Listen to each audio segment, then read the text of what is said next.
I've always been a unique person, you know what I mean? Sort of laid back in a way, but very adamant and very passionate about what I believe. I think a lot of times that sort of throws people off because they don't expect me to have the mindset or the process of thought that I do. And so when you come in to watch my channel, you may hear a myriad of thoughts and ideas that could be different from others. What I want you to do is just sit back, like, share, and subscribe.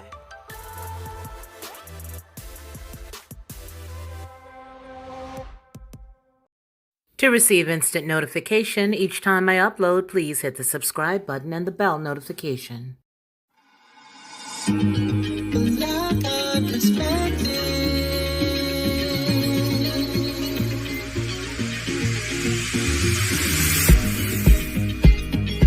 Helping you along the way.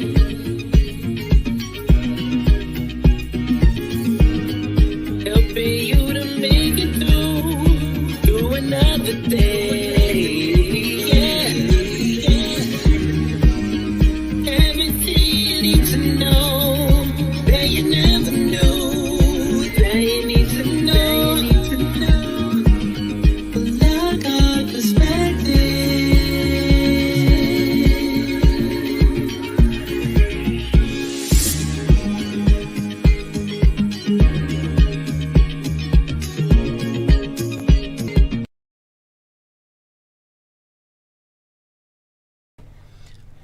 Well, hello and good afternoon. Welcome, everybody.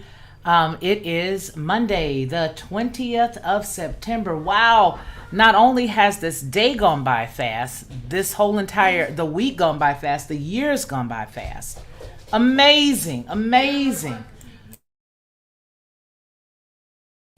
And I'm sorry, I got people at the door there, so had to let them know I was a little busy. Amy Duran and Deb Woods, as well as Vern's Junk Closet. Hello, hello, and welcome to all of you. Welcome.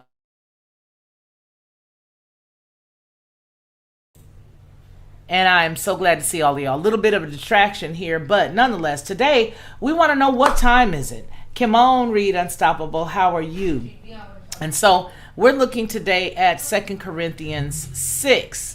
2 Corinthians 6. So if you all have your Bible, this is just really very lightweight today, nothing heavy, because I want to tell you what, last night, wow, we had 3 full hours of learning about the Feast of Tabernacles. And I want to say that I was so taken aback. You know, the funny thing is that Ronnie and I had read over the Feast of Tabernacles and all this good stuff a while back, and I did not remember the piece. Come on, you may remember, as well as Deb and Amy. Hey, Melvin Thomas, how are you? It's amazing because I did not remember that portion in Revelation and in the Bible where it talks about the ones that are covered, the ones that are protected from the locusts that come out that are as big as scorpions, and it even talks about the size being as big as horses, right? I forgot about the passage where it says that the only ones they would not touch was the ones that were underneath the trees, basically on the earth, and all of the green and all the natural grass and the woods and such, things of that nature is what I'm trying to say. And I guess what I'm saying is I found a spot in my backyard to create my sukkah. And it is amazing. I was standing in the room and I happened to glance out my window, and all of a sudden I got an imaginative idea. There's a wall already created right there on the back of your patio, in the backyard. Why wouldn't you just take the branches and the things and put it there, and you can have it there? And I just said, wow, you see how imaginative you can get.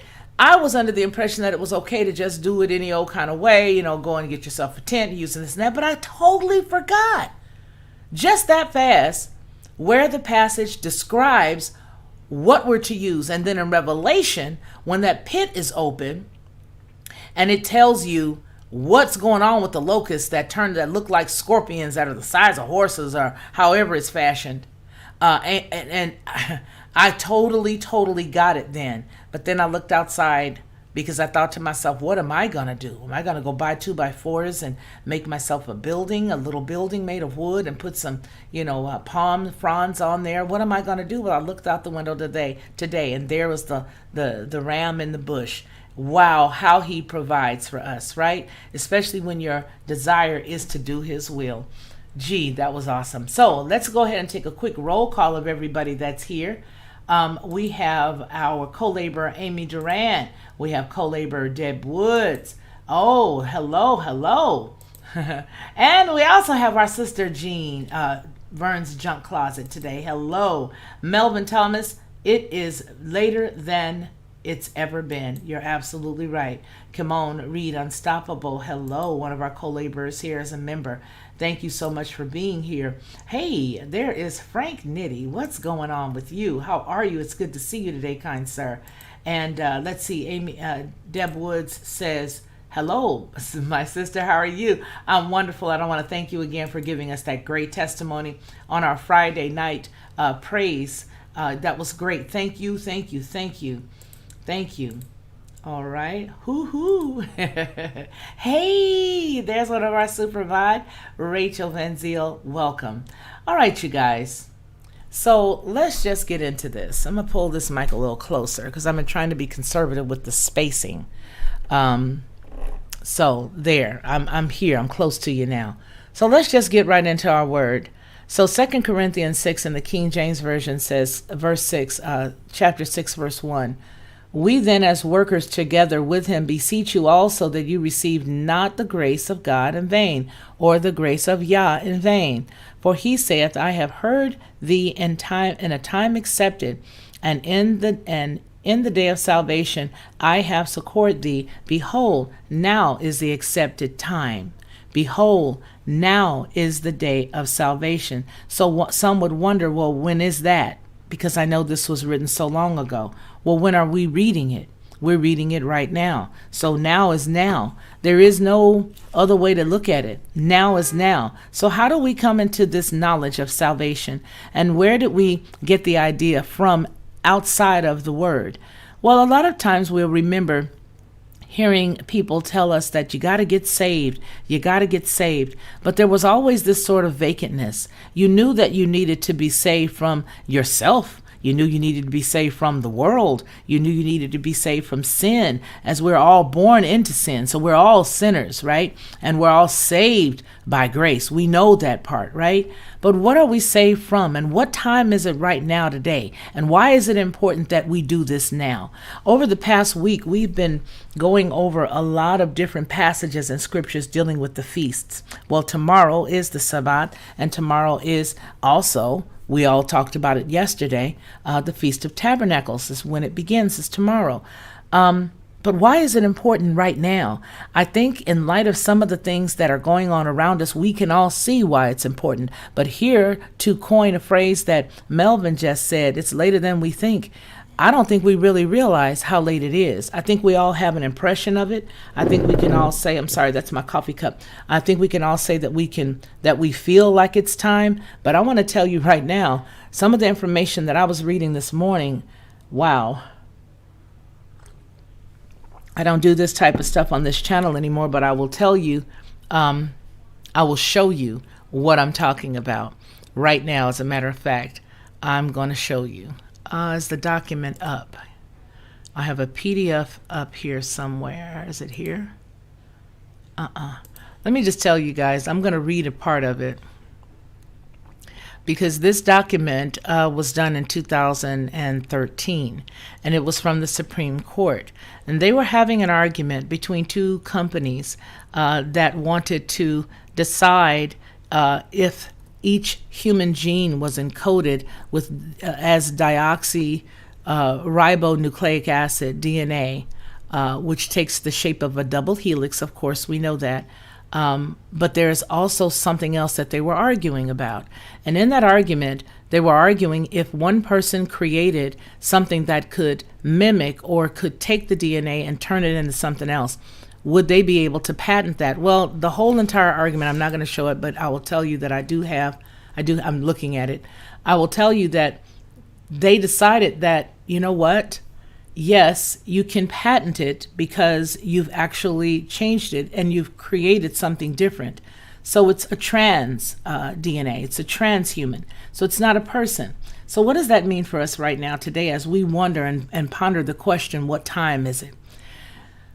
Well, what it means is this is that, and that we really do have to get our physical houses in order, and that we do have to understand that the salvation that is talked about here is going all the way back to the book of the beginnings and the love of our life, the Father of our beginning, our Father of our beginning.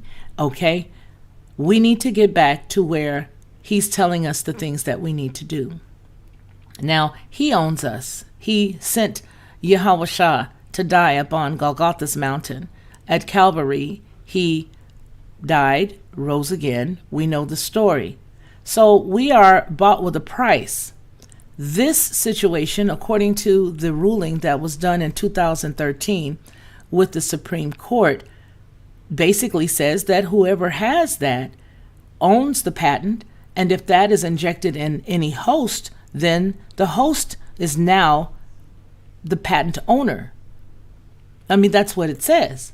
So this is the time that it is. It's the time for us to realize that if we keep His commandments, if we keep the feast days, as something as simplistic as making a Sukkot with the wood around us and the palm fronds on top, or the grass up under us, the earth up under us. Something as simplistic as that, something that costs you absolutely nothing, especially if, as Ronnie said it yesterday, all you needed to do was take a pergola and add a few things to it and you'd be safe because it's wood and you're standing outside. Something as simplistic as that He's created for us as a safety net. And that's amazing. And if you don't know about what we read yesterday, we literally did 3 hours of teaching where Ronnie, as well as his wife and I, were all together teaching on the Feast of Tabernacles. But it's safety and security in there. That if you take the time to do what's there, you've got safety and security from something as simplistic as the actual covering that's there. But it's almost as, it puts you in the mind of the simplicity that we had with when the Passover happened. If you remember the story in Passover, how they had to put the blood on the outside so the death angel would see the blood on the outside of Yasharal, the children of Yasharal, all of Yasharal's households. And the death angel flew over. It didn't affect anybody because it saw that blood. But it was not just the blood on the doorpost. There were specific things that were to be done. And they did those things. And that's what, quote, saved them. So you see where I'm going? There has been a great deception that has been planned to take you away from what the truth is so that you would not be saved.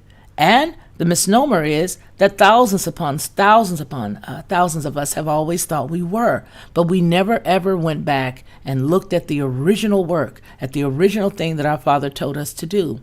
But now that we are coming into the knowledge, I submit that you will be saved because you are doing what He said to do. Now, that doesn't mean that prior to knowing this, He had not made provisions for those who went on before us. Our Father is very wise. He is the master of all wisdom. So you can best believe that, yes, He had made provisions for those folks, right? Because the dispensation that they lived in was not the one where this knowledge is being opened up to us right now. So anybody that would say, oh no, well, they're not in heaven, they're not here, they're not there. They didn't know what we know right now. Not right now. Okay? And when you were in that, you loved Him with all your heart. I submit, had you passed at that time, He would have received you as well. Why? Because He's that off the chain. But now that we're coming into the knowledge, and now that we are reading and opening up our minds to His Word and really seeing what He says, now, this is a great time. Let me finish saying hello to everybody because I see Anthony Van Zandt and Robert Ingram have joined in. Late here, eventually good vibes, yes. Yes, you are, Rachel Van Ziel. Loopy Hour has been riding shotgun to most everything of late. So this is why I'm saying what I'm saying. And I'm really laid back today. This isn't anything heavy because I think for the past couple of days we've had some dynamic word go forth. This is just a afternoon chat. You know, we do it Monday, Wednesday, Friday here on the Lockhart Perspective at 3 p.m. And so I just wanted to just come after last night. I said, there's no need for me to even go into Maccabees. As that was for today. That would be too much heaviness. You need to go back to the past couple of days and digest all of that. You know what I mean? There is some good stuff that was laid down. And the 3 hours that Ronnie had was not enough. We had just scratched the surface before my family came in for Sunday supper, and I had to feed everybody. Hello, beautiful lady, Sharon Marie. Okay, and so my point is, this is what we need to all focus on this week. Getting our Sukkots together. Something, like I said, is just as easy and simple as what I saw. And again, Ronnie says that, he doesn't sleep in his.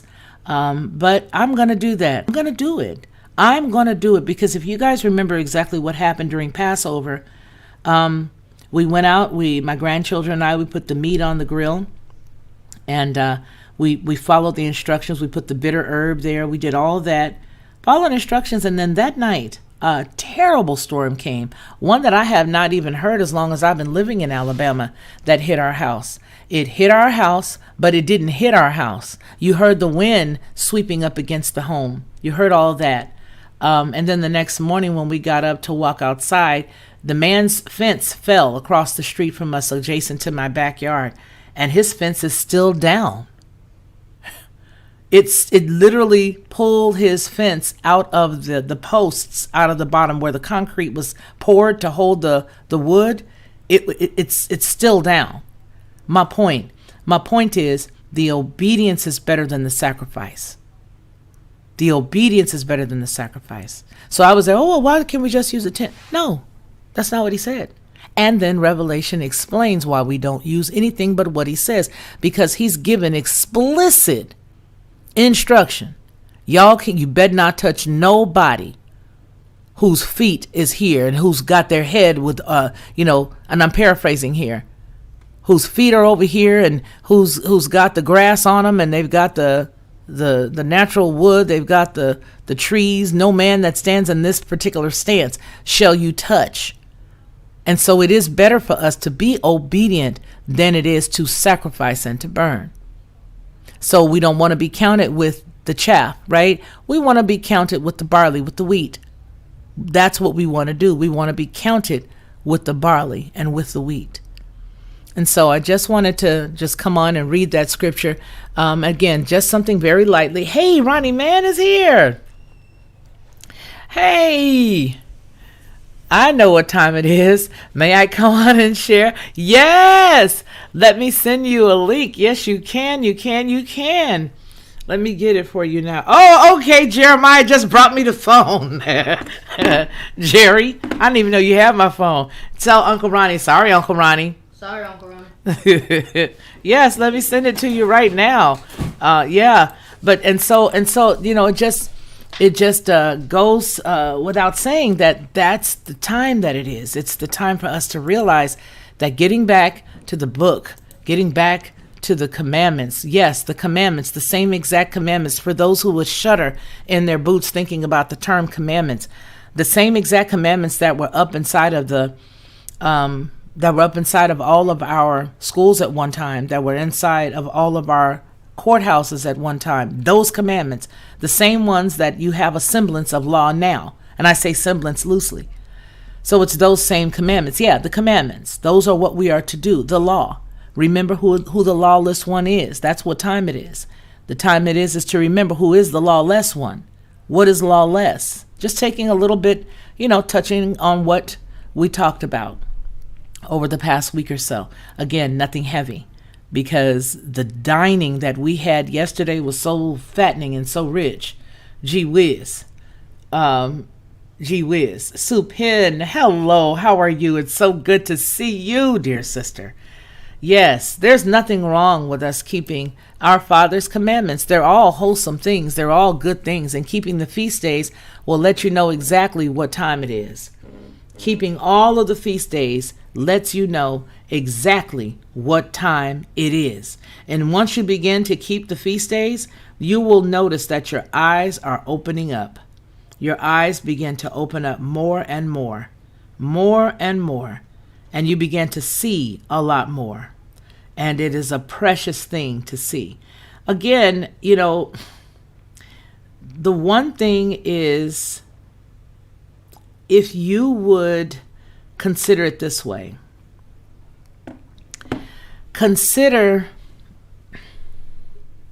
here's Ronnie. Consider it like this. Isn't it better to do it his way than to do it ours and fail? It's better to do it his way than to do it our way and fail. Hello, Ronnie man. How are you? How are you doing there, brother? It's good to see you. It's good to be here. How are you? I'm good. Man, that word was so rich. I started thinking about it last night. I was like, you know what? It does not make any sense. I want everybody to go back and listen to those replays, because that is life-saving. And I said that way, life-saving information. That is soul-saving information. And you're not going to find that anyplace else but here, because I've dug around and I've looked. And I don't see anybody teaching to this degree or connecting the dots that were connected last night. And like I said last night, I was like, gee whiz, we should have started here. I felt like if we had started there and then built on that, it would have been off the chain. But here's the deal. It was off the chain anyway. Ronnie, what you got to say? So I was listening to you and you said, I usually don't do this type of conversation on this channel anymore. And then you commenced to saying a couple of things that you haven't been speaking on this channel any longer. And I was like, oh, this is an opportunity for me to say something that we don't speak on this channel anymore. I know what time it is.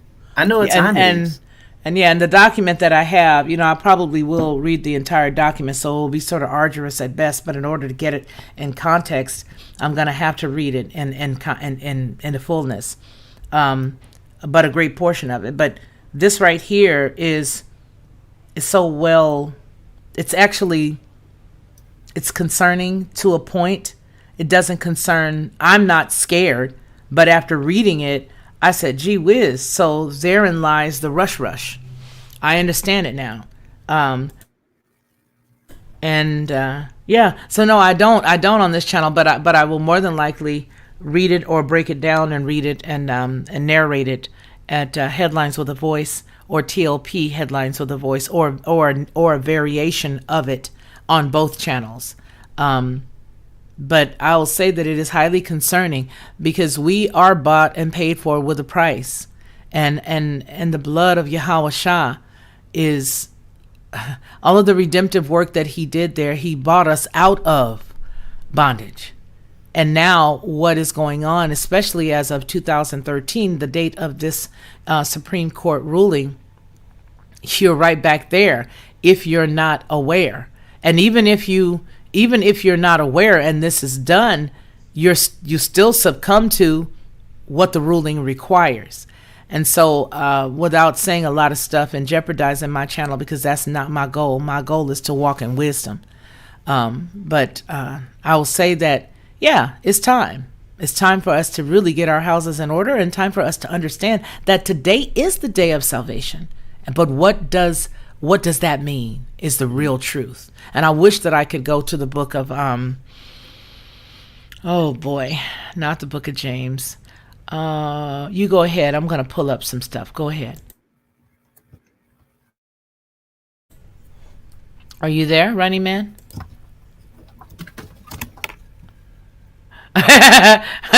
What are you doing? It sounds like Lucille Ball or something.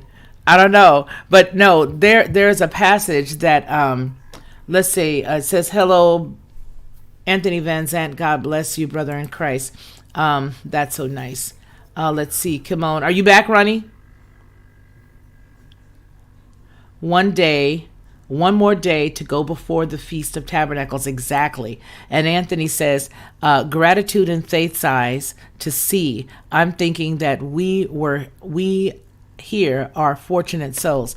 I agree. And the book that I'm trying to think of is not a book that was in the 66 books. Starts with a J. I can't remember. Ronnie, can you hear me? Ronnie, can you hear me?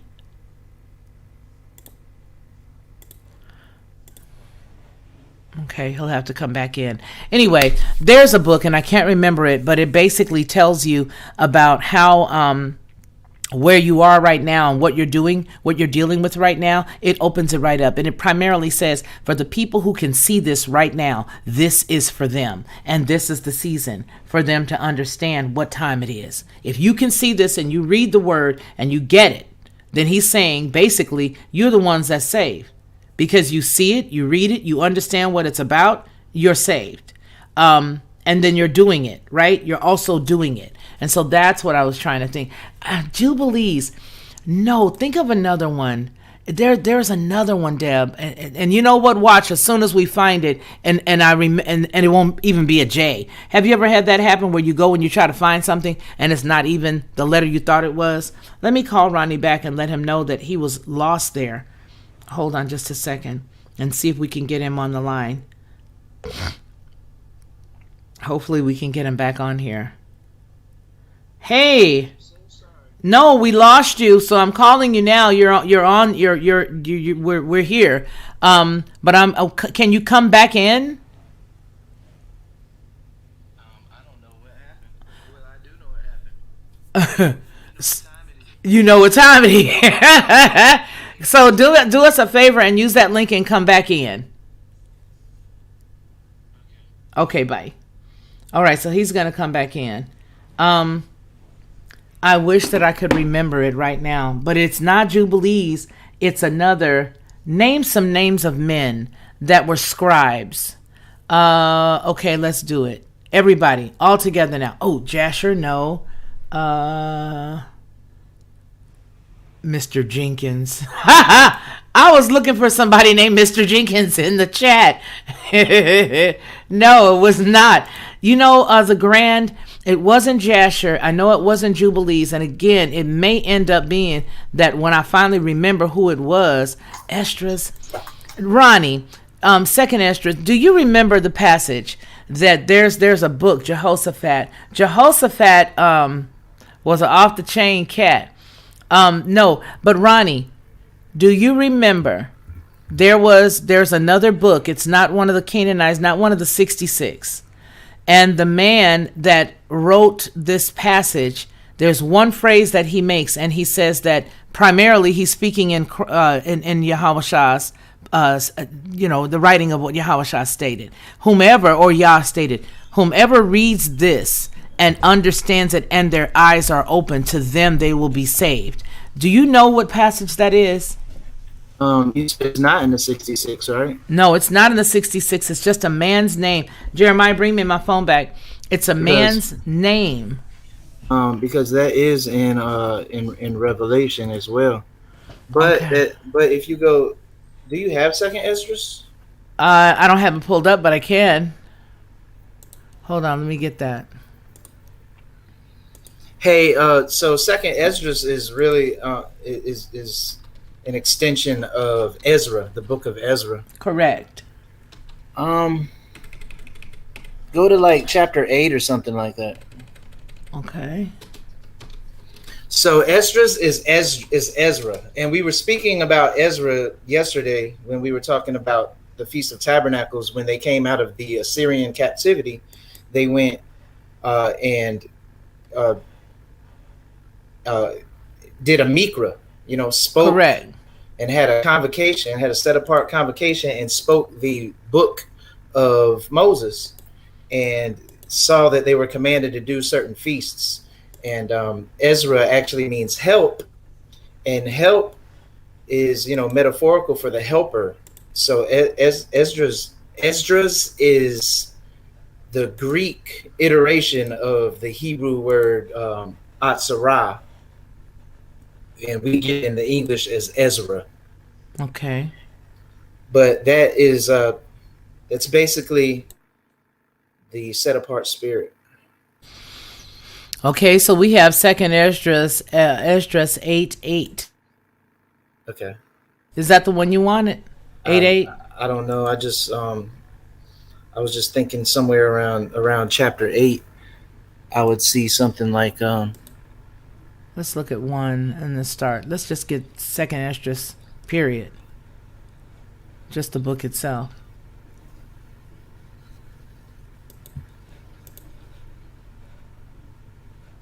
How do you get rid of these chapters, the verses, if you don't want them?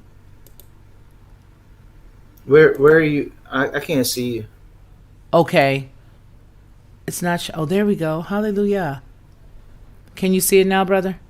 Yeah, verse 3 says, many are created, but only few will be saved. Mm. Beginning and the end. Wait a minute. How do we get to chapter 9? Go to previous chapter, back to 8. All right, there we go. Is there yes, there is a full moon. I was like, really, something is weird in the atmosphere, but that's it. There's a full moon. Okay. Tonight is It's the harvest. exactly, and tomorrow is Tabernacles, which is a Shabbat, so you know it's a full moon. Hey, Charlie. Yes. Oh, I also want to McGill. put that out there. All these feasts, Justine. Passover, Uh-huh. Tabernacles, they're all on full moons. They're all on full moons. Just to give you a heads up. Look at Justine DeVoe, Ronnie. Look at that thumbnail. She's looking sharp. Oh, she's doing it, huh? Yeah, okay, she is. Okay. You see her? Yes. Hey to everybody who just came in. My dear Charlie, Justine, McGill Design. Hey to everybody. Go ahead, Ronnie. No, so you're speaking on the on Esdras. So how'd you get on the Esdras? We were trying to figure out the name of this book that I'm thinking, and all of the co-laborers were putting names in, and Deb Woods put in Second Esdras. You know, she be studying. Deb Woods went to Esdras. Oh yeah. Deb Woods is on point. She and Rachel, none of them is joking. Ain't nobody in this chat joking. So let me ask. I sent some links in the other StreamYard. Did you? What, from last night? No, just right before I came on. Oh, did you put it in the private chat? Oh, I see them. I still got them. They're here. Okay. Which one do you want me to start with? That's what we need to look at. Go ahead. The Hebrew Strongs. Okay. I'm gonna pull them all up. Can you see this yet? No, you can't see it. Hold on. Let me get it for you. Oh yeah, here we are. So I would like to make an announcement. Well, go ahead. I know what time it is. Do you know what time it is? Tell me, do you know? I really, really know what time it is. It is the why do you think it's called the harvest moon? Why do you think it's called the harvest moon? Because we're about to have a harvest feast. Mm-hmm. It all comes from the Semitic culture. All of this, it all comes from the ancient Semitic culture, and it gets trickled down into our culture. But this thing that we're doing is called Tabernacles, and in the Hebrew they call it a sukkah. The modern day Hebrew they call it a sukkah. This word is shakan. A shakan is the sukkah. Sukkah is singular. It means a booth. Shaka Khan. It means a booth. Shaka or sukkah, it means a booth. When it's plural, it's the feminine plural, and it's sakoth, sakawath, and that makes it plural. And then the th at the end makes it a feminine, makes it feminine. So it's called the shakan. So you see shakan down there, right? Word origin shakan. Yes. So click on this is where we get the word tabernacle from in the English. It's the sukkah, the shakah. So when you click on the shakan, it tells you, well, that told you it's a dwelling place, but it's to settle down, to abide, to dwell. Go back up to the definition. Okay, that's fine too. But right there, to settle down, to abide, or to dwell. So we're doing a Feast of Tabernacles. So that means this feast right here is a feast that's celebrating the settling down of, or the abode, or the dwelling of. So I want us to wrap our heads around that. Okay. It's the shakan. The shakan is the noun, is the thing. The shakan. What it is called is a sukkah, a shaka, or in the plural, a shakwath. So, and it means to dwell. So all of these are miniature little dwellings. So pull up the next slide that I sent to you. So these, and what we're going to see are pictures of sukkahs, and we looked at these yesterday. These are pictures of the shakas, the shakan, a shakan.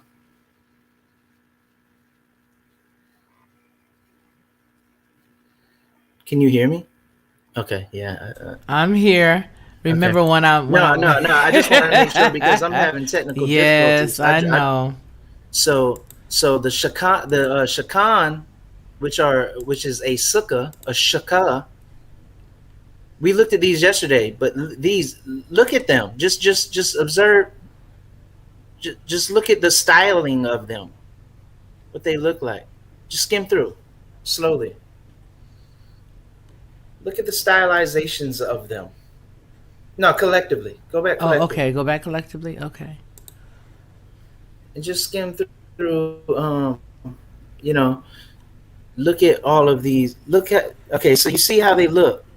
See how they look. Take mental note of how they look. Just scroll through them. You see how they look, right? Now, while you're looking to see how they look, these are dwelling places. And this whole celebration is a celebration of a dwelling place, a temporary dwelling place. Why is Yah commanding us to observe this temporary dwelling place called the shakan? Okay, so we see the imagery, right? Now pull up the next slide. This is a temporary dwelling place. It's like a small little miniature box, basically. Oh, wow. Ha! Oh, boy. Look at this. Okay. So pull up the next slide. I'm amazed. Wow. I know what time it is. Yeah, you do. Look at now, we just came off of a sukkah. We just came off of looking at sukkahs. Now I want you to focus your hone in on the nativity scene and think about that little manger scene, that little nativity scene that we have all seen more than dozens of times. That is the sukkah. The manger baby. They are in. Look at that. No, look at collectively. Look at it. Okay, good. Okay, hone in. Look at This is the sukkah. This is the sukkah. Why is Yah commanding us to celebrate this occasion? Wow. And we have already came to the understanding that this whole entire occasion is a celebration of the coming of the King. He's coming to get his people. This time right here, that's the epitome of I'll be back. This is Yahweh's birthday. And we're celebrating his birthday all week long at Tabernacles. This is when he was born. And we know it because we get the residues, we get the remnant and the residue of the nativity scene through the Romans. They know that he was in a sukkah. They know that. That's why, who invented that scene? It has been handed down throughout the centuries, and then it's been, slightly Europeanized along the way. But the basic crux and concept of it, the original common denominator, is that it is a sukkah, and he was born in a sukkah. Why? Because it is the dwelling place. It is the abode. It is where he settled down into the flesh and came down unto man. This is what time it is. It's Yahweh's birthday. You should be joyous. This is why this is the most joyous celebration on the map. Wow. Please hone in on this. They're giving us a falsified, holiday to tell us what's going on as far as, the Xmas, the Christmases and things like that. But that's not his day. That's not his day. This is his feast. This is his feast. See, the Romans call Christmas the feast of the Immaculation, the feast of the Immaculate, or the feast of the the Immaculate. But that's they just took the idea of having a feast and then they attached it to their already existing Roman holiday called Saturnalia. And then it's called, through syncretism, they created and morphed that holiday into the Hebraic concept of a savior being born into it, as well as other pagan saviors that are being born. But the pagan saviors are born on December 25th. Yahweh Shah, he's born at the Feast of Tabernacles. And we see it all the time, but we are so out of touch with the ancient culture of Yahweh Shah that we don't realize that we're looking at a sukkah. This is the shakan right here, the shakah. And he was born in how fitting. Wouldn't he be born in a temporary dwelling place? Certainly. Most assuredly. Let me just read some of these comments to you. That reflects his own culture. Listen, Deb Wood says, oh, wow, Ronnie. Rachel Van Zyl says, now it makes sense. Justine DeVoe says, yes, wow. Then Deb Wood says, Ronnie, you blow my mind every time. Wow, wow, wow. Rachel Van Zyl says, now I can explain this better to my family. Anthony Van said, beyond adjectives, Ronnie Man, miraculous realizations. Thank you, brother. Charlie Sigler gives us 3 hearts there. Wowzers indeed from Rachel Van Zyl, and connecting the dots. Joy, joy, joy. Hallelujah. Go ahead, brother. Well, no, I mean, it's plain as day once you actually have eyes to see what's going on. And then, just think about all of the aspects of this feast and connect it with, okay, for example, it's the most joyous occasion on the calendar. Of course it is. It's Yahushua's birthday. It's a whole week-long celebration, and you're supposed wow. to. Of course it is. It's Yahushua. And then, like, part 1 is him being born. Part 2 is him getting his bride, quote unquote, the proverbial becoming of age and getting his bride and going into the bridal chamber. And of course, if he's the same yesterday, today, and forever, then of course he's going to come on the same times. Exactly. Because these are what? They're not just arbitrary times. These are appointed times. Yah has told us that there's a season for everything. And he constantly, tells us to do things in their proper season and to do things in due season and to do specific things in due season. So why wouldn't he do the same exact thing? Romanized Christianity is never going to tell you this because they are actually anti-Semitic. But okay, I'm sorry. I don't want to go there. But it's because they have usurped on purpose, because they know that this is the governance that is going to rule the world, and they want a governance that wants to rule the world. They are the Nicolaitans. Nico meaning victory, or the victor, a conqueror. Nicolaitan. Laity meaning laity, meaning the people. They are the Nicolaitans. They are the ones who have conquered over the people. They rule the people with an iron rod, but he's going to come and crush their rod with his rod. And when is he going to do that? He's going to do that at the Feast of Indwelling, at the Feast of Tabernacles. This is a party, and it's Yahweh-Shah's birthday. I'm just going to say hallelujah. I know what time it is. Hallelujah. I know what time it is. Hallelujah. How fitting is this? Oh, and look at that, Ronnie, man. If that's not a sukkah, I don't know what is. If that is not a sukkah, I don't know what is. This is an amazing thing. Okay, so this is what's going on. Deb Woods, I'm just looking at that. Maybe it's a question, maybe it's a question. I see question marks. His parents had to go to Bethlehem, right? The house of bread. Bethlehem, Bethlehem, that's the house of bread. It's very interesting because he's the bread of life. And so they were going to the house of bread to pay their tribute. It says, then he was born, or did they go they were on their way to go to the set up to go to the feast collectively.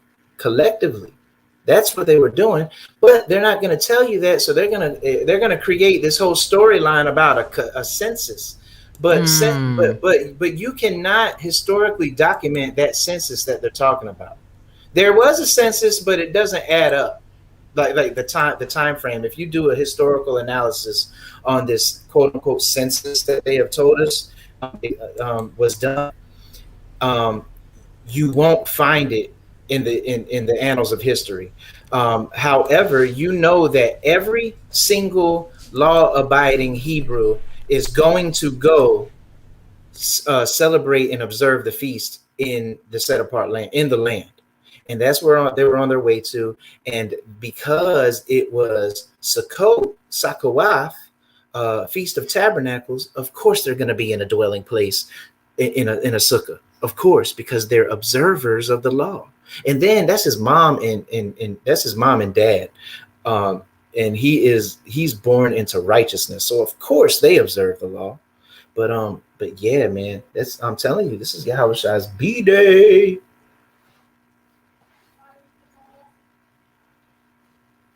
Amazing. I had to get back from all of these tabs that I have open just to get back down here and say, amazing. This is amazing. And I'm so glad. Look at that. If that's not a sukkah, I don't know what it is. But like I tell you, like I was saying at the top of the hour, I was looking right out my window and it wasn't planned. I just happened to glance outside of my window and I said, wow, a ram in the bush. Thank you.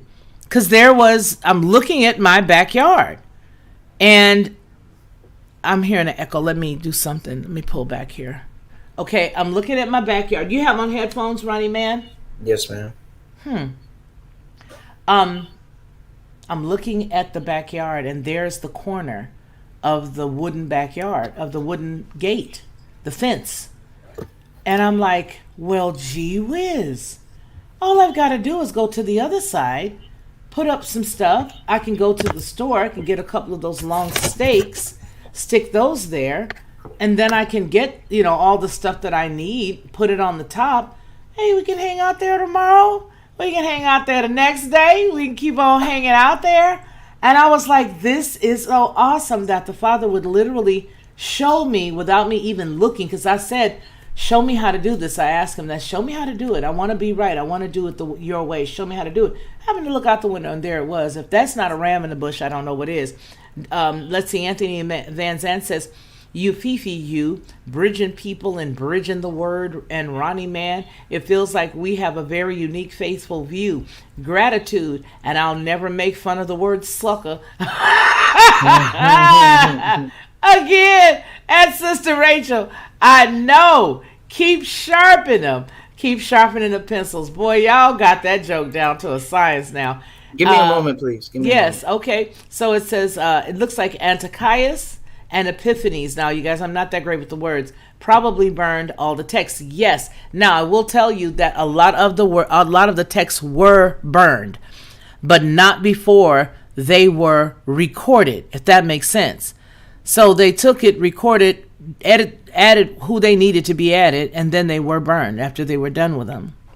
And so that's the reason why this is such an awesome season of us all coming in this knowledge together. And I am so grateful that it's the same group of us that are getting this knowledge and information. As people come by and they look at it as well, they'll learn too. But I'm glad that it's us getting this together. Why? Because just like we all got that light bulb that went on at the same time, that shows we were all originally sitting here together. Get that? We just got to looking at how they were all reading the word together. We're all in this together, reading this word together. And this is so dynamic. Amy Duran, I love your laughter. And then LOL, Anthony Van Zet, they're laughing. That's Rachel. And then I'm going to grocery today. Gonna be fun week at my house. That's right. Yes, ma'am. Yes, it is, Sarah Brown. So this is outstanding, especially when we are looking at these different photos and we see the renderings that they have, and all of the renderings that they have are showing us the I want to say, like, it looks like hay, or not hay, but it does look like, palm fronds is what it looks like. The palms is what it reminds me of on the top of most of these, especially that one. The manger babies. Oh, the manger babies. Wow. Look at this. This is amazing. These are sukkahs. Yeah, they are all day long. These are sukkahs. Look at that. Sukkah. Look at that. But see, it's stylized. They Romanized it out along the way. Well, with the pillars, the pillar look, but definitely the wood, and then the fronds on the top. Exactly. Look at that. Wow. Wow. That looks like the pergola with a roof. I was about to say, look at that pergola. Look at that pergola. It does. It does look like it. Oh, boy. Look at that. Justine DeVoe says, I have a skunk in the bush. I do. He's enjoying camping around my bird feeders, but he's crippled. Seriously, his legs aren't working well. Sorry I got off topic. It's okay, you're human. Don't we all? You all already know that I get off topic. I'll be on a totally different planet and Ronnie will be sitting there silent. Okay, so let's get back to class. So let's finish looking at a few of these, and then we're going to go into the rest of the slides that Ronnie has. And here, I guess, is where they sort of put all the lights in this time frame. And this is the thing: do you really need lights if the light of the world is in your sukkah? Come on now. I'm just saying. I'm not saying that don't put any lights in there, but I mean, I just wanted to say that, that's the light of the world inside of a little temporary dwelling place. And the temporary dwelling place is a metaphor, of course, for us and, our flesh. And he came so if a temporary dwelling place is a metaphor for our flesh, then of course he would come down and come into the flesh. Wow, look at this one. Tabernacles. Exactly.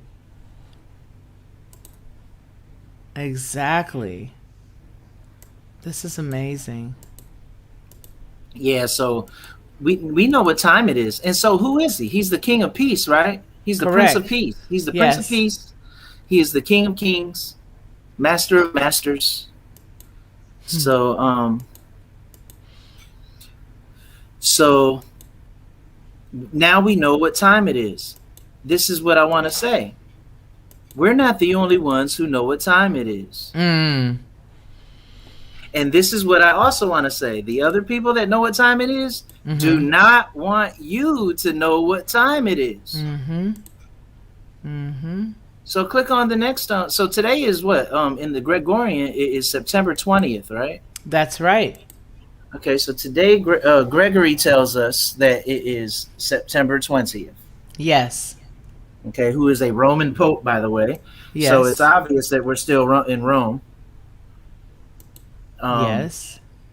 Wow. What? Okay. So tomorrow is the first day of Sukkot. Tomorrow is the first day of the feast, right? And that is Gregorian September 21st, right? Oh, wow. Remember, the Father showed me. Oh, boy. Okay. I'm trying to remember. You'll remember, because whenever I get something, I tell you. Oh boy. I've been waiting for like 3 months to do this. Mm, We gonna do this. I've been waiting for like 3 months to bring this out. look at this. So tomorrow, this is the United Nations website. This Mm. is UN.org. Tomorrow is the International Day of Peace. Tomorrow is the International Day of Peace. Why? Because the they know, the powers that be know what tomorrow is. They know what time it is, and they are intent on making sure that you don't know what time it is. They'll give you the clues. They're not even giving you clues. They're doing the observances as best, how they want to do it. But didn't we just say the other day, Ronnie, they bite. They never write. They never, they knew, that's not polite. And you know the rest, right? Come on, Reed. This is, they are stealing. And like I said the other day, this is the greatest act of identity theft ever known to man. So look, in that little plot of land over there, that looks like a thumb. Bank. Yeah, the shape like a thumb. Okay, so it's not the day of peace there. It's not the day of peace in the Middle East. It's not the day of peace, in the Far East. It's not the day of peace in North America. It's not it is the day of peace.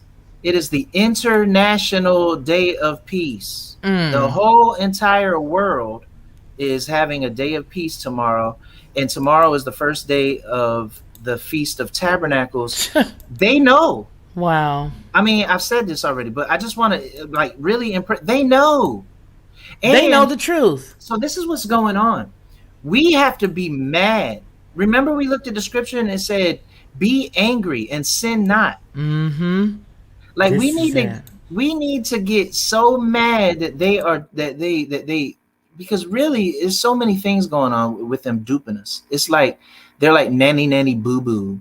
You know what I'm saying? Like, ha ha. and we have this is our basketball. You know what I mean? Like, and you can't play unless we bring the basketball to the court. Mind you, that's our court too. You know what I mean? And they're the bully on the playground. Yes, they are. And then they have the nerve to cry that they're hurt. They will throw the rock and then they'll cry because you said ouch. But furthermore, we need to literally be angry and sin not, because these people are basically telling you that they believe that you're stupid, that they believe that you are chattel, however you pronounce chattel, it. Okay. Chattel slavery, chattel slaves. They believe that you are really, worthless eaters. like you're. And that's what they have referred to us as. Exactly. Mm-hmm. But mind you, we need to be angry we need to be angry and sin not, like the scripture tells us. What was that? Ephesians 4? Yeah, Ephesians and the funny 4. thing about being angry and sinning not is to be angry, don't sin, really rejoice. Do the opposite of sinning and rejoice, because you know the truth. Well, I've said this the other day, but I'm going to say this again today here for everybody that is here right now. Be angry and sin not doesn't mean that you're allowed, just as long as you get mad and don't sin, it's okay. That's not what it's saying. What it's saying is be enraged, be so angry about all of the lies that this world has fed us, that you get so fed up with it that you stop and repent and stop sinning, and then run and tell that because this is what I'm saying. All of these lies that they're giving us are causing us to sin. Because what is sin? Sin is transgression of the law. That's richness. Yes, sir. Yes, sir. So all of the lies that they feed us is causing us to veer off the original course, because sin is transgression of the law. So we need to be so angry that we get fed up with it and just stop sinning. I'm not listening to your lies anymore. You've lied to me a million times. Why in the world would I ever think that this time you're telling me the truth? Like, I don't even care what you're saying. I'm tuning you out. I'm blocking you out. I'm Xing you out of my culture, and I'm going back to my Yah's people so I can be his people and he can be my Elohim. Because right now I'm listening to you and you're my Elohim inadvertently, and Yes. you're feeding me lies. Yes. So be angry and sin not. Wow. Be angry enough to turn away from the sin that you were born into and go back to your first love. Get back to what he tells us to do, which, as we've all pointed out at one time or another over the past week, is a easy thing to do, because his burden, his yoke is easy and his burden is light. Once we start doing this, we're like, wow, this is it? This is awesome. Just love you and do this? Wow, I wish somebody had told me that before. I wish I had known this. Now we know. This is so wonderful. Let's see. Come on, Unstoppable says, yes, stop sinning. Sitting. And then Justine says, do not grow weary in well-doing. Hallelujah. That's right. Be angry and obey your heavenly Father. You better go ahead on, Yasharal. Yeah, you better go ahead on, Yasharal. Go ahead on, Rachel. That's basically what he's saying. But so that's a good flip, because that is actually the premise of what That's is the being cherry. stated. That's the cherry. And if you go back to Ephesians 4 and read it, like all around that specific one-liner verse, he's talking about lies and perpetuating lies, and getting fed the lie so much that now the lie is in your mouth. And he is rebuking and saying, hey, stop having the lie in your mouth. Get the lie out of your mouth. Yes. And then he commences to say, be angry and sin not. Like, be so mad that they got you spitting lies. They got you not only believing the lie, but now you're regurgitating the lie, thinking that it's not a lie. And you should be mad at that to the point that you just stop. Because now you know that they were deceiving you. And it's like you find out who's deceiving you. And once you find out that they're deceiving you, you want nothing else to do with them. You do turn away from them. You do leave them alone, hopefully, unless you are like a dog who returns to his vomit. Ephesians what, Ronnie? 4 something. It's early on in the chapter. Unless you're like a dog who returns unto his vomit. And that's what the word says, that you just keep going back and forth into it. You're like a dog who returns into his vomit. That's the word. And you know what's crazy is that I stopped to listen. The reason why I know what time it is, and I can convincingly and boldly tell you what time it is, yes, and know that I'm right and be confident that I'm right, is because I stopped listening to their lies a long time ago. I stopped caring about their lies a long time ago. Hallelujah. We've got Ephesians 4 up now, Ronnie. Okay. Keep on going. You'll see it. Yeah, I'm going to keep scrolling down. It's somewhere in there. You know who's missing? Mama Bear, Papa Bear. Oh, I better email her and let her know we're here. Okay, so let's see. Oh, I know what to do. Let's do Control F. What am I looking for? It's a senior moment. And you're a part of it. Go to verse 26. Go to verse 26. Ooh. Okay, here we go. All right. So what do we read before this to let us know where this came from? Which one should we start at? Go to 24. Okay. And be ye renewed in the spirit of your mind. And verse 24. And that ye put on the new man, which after Yahweh is created in righteousness and true holiness. Stop. So look at verse 22. It says that you put off concerning the former conversation. Oh, the old man, which is corrupt according to deceitful lusts. So the conversation of the old man. Yes. Those are lies. They're corrupt according to deceitful lusts. Yes. Not your deceitful lusts, But their deceitful lust, they have a lust to be deceptive, and they just love seeing you just do the wrong thing. Look at verse 21. Do you see that? Exactly. If so be that you have learned, that you have heard him and have been taught by him, as the truth is in Yahweh Shah. So who have we heard and who have we been taught by? Julius Caesar. Must have been Julius Caesar. Okay, so we're supposed to listen to Julius Caesar then, because No. Are you sure? I'm positive. Okay, Because that's where the lie started. Okay. So Julius Caesar created a calendar based on the Roman calendar. Well, that's not a good calendar, though, right? I shouldn't be following it. And then that calendar, they realized that it was kind of off a little bit, so they tweaked it in the 1500s. Mr. Gregory, Uh-huh. Mr. Wasn't he a pope? Was he a pope? Yeah, Pope Gregory. Okay. Like he gave us everything. He gave us Gregorian chants. I mean, he gave us the Christian music. He gave us the he gave us Christianized the calendar. He gave us Christianized holidays. Wow. Yeah, so of course we have to listen to him. No, verse I 21. I don't think so. Verse 21. If so be that ye have heard him, Pope Gregory, and have been taught by Pope Gregory, as the truth is in Pope Gregory. No, that does not say that. That does not say that. Well, they've given me these lenses. That's all I see. So No, that's not what it says. Okay. It says, if so be that ye have heard him and have been taught by him, as the truth is in Yahweh Shah. And the book that I was thinking of earlier that's tied into this is Thomas. So you know what Pope Gregory, the common denominator that the ties that bind Pope Gregory's calendar all together with the rest of the world, that unifies the rest of the world? What? Economy.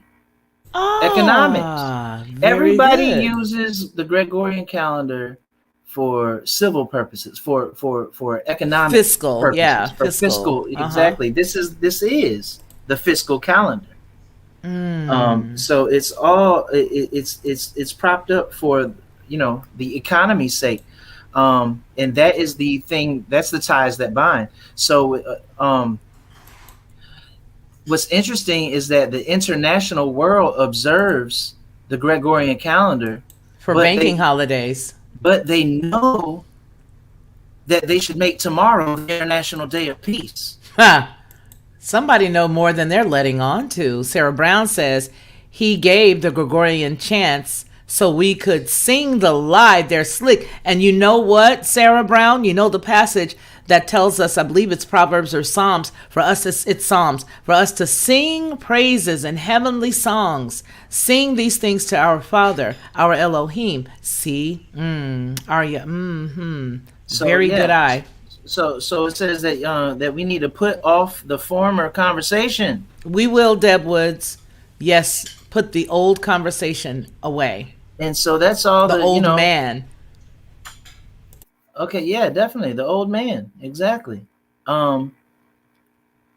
Which is corrupt according to deceitful lies, and be renewed in the spirit of your mind. How are we transformed? By the renewing of the spirit of our minds, yes. The spirit of our. So this is exactly what it's it's the concept. And then verse 24 it says, and that you put on a new man. These are the righteous garments that we absolutely need to already have on coming in. You already need to have them all coming in this hallelujah into this sukkah. Yes. Which after God is created in righteousness and true holiness. So the new man, the old man, his conversation is corrupt and deceitful. The new man is created in righteousness and true set apartness. You want to really truly be set apart? Stop doing what Rome. We're living in Rome every single Monday through Friday, 40-hour week. This whole thing is Rome. It's new Rome. It's new Rome. And you don't want You need to throw New Rome's old carcass away. Say that again. I mean, because Rome died. Rome died in like a long time ago. It resurrected itself in this form. So it's a zombie walking around here. So wow. So New Rome is a carcass. Wow. Fronting. And we're the ones who's giving it life. But we're not supposed to give it life. We're supposed to die to ourselves that Yahweh Shah might live in us. Meanwhile, how can we give something life if we have died to ourselves? So we die to ourselves and Yahweh Shah gives us life, but meanwhile we're staying alive so we can give Rome our life. That's so backwards, man. That's so backwards. Wow. So it says, verse 25, it says, wherefore, putting away lying, speak every man truth with his neighbor. And that's what I'm doing here today. That's what Miss Felicia is doing. That's what everybody in the chat is doing with one another. And that's what I encourage all of us to continue to do, to grow and strengthen in, to be able to boldly do, even if you're the only one in the room saying what you're saying. I promise you, it's like everywhere I go, I'm the only one in the room saying what I'm saying. And I'm content. I'm fine with that. I mean, no, I'm not fine with that. I would like everybody to be on board. Yeah, but it's few and in between. I don't feel like the oddball out. Yeah. I don't feel like the oddball. Not when I'm here, I don't. But when I'm talking to other people, they're looking at me like a monkey doing a math problem. But this is the deal. This is what we are to begin to proclaim. This is the good news. From the highways to the highways and the byways, the hedges, this is what we are to proclaim. The same way that while we were wrapped in Rome, we were running around telling everybody all the stuff that they said we were to tell them so that they could be saved. Those were the unfortunate. We were in error, and I'm being very nice and politically correct. We were in error, and we were promulgating the lies of Rome by doing their footwork. Now we are ennobled with the truth, and now is the day that we are to take this information and to share it, and to take the old adage that we used to remember, that if you share it and nobody wants to receive it, you shake the dust off of your feet. You don't even enter into that home. Shake the dust off your feet and you move on. But this is the good news. This is the good news, to return back to the feast, to return back to our Father's word, because as we can see time and time again, it has been revealed that there has been nothing but lies taught, and we have, in innocence, we've taught it, we've shared it. Hey, but now all things that are in the dark come to the light, and baby, we know the truth now.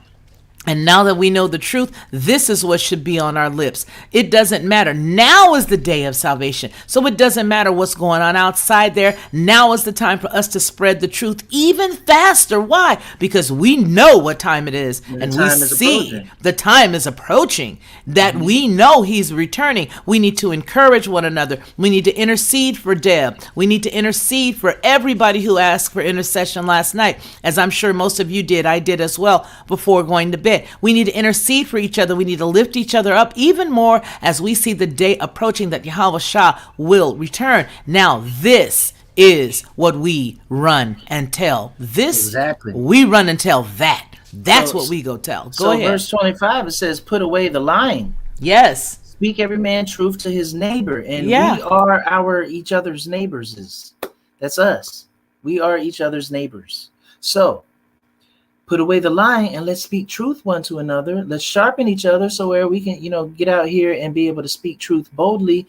And why though? Because we are members one of another. That's why. That's the reason why. So why are we stopping to speak, to stop lying to each other?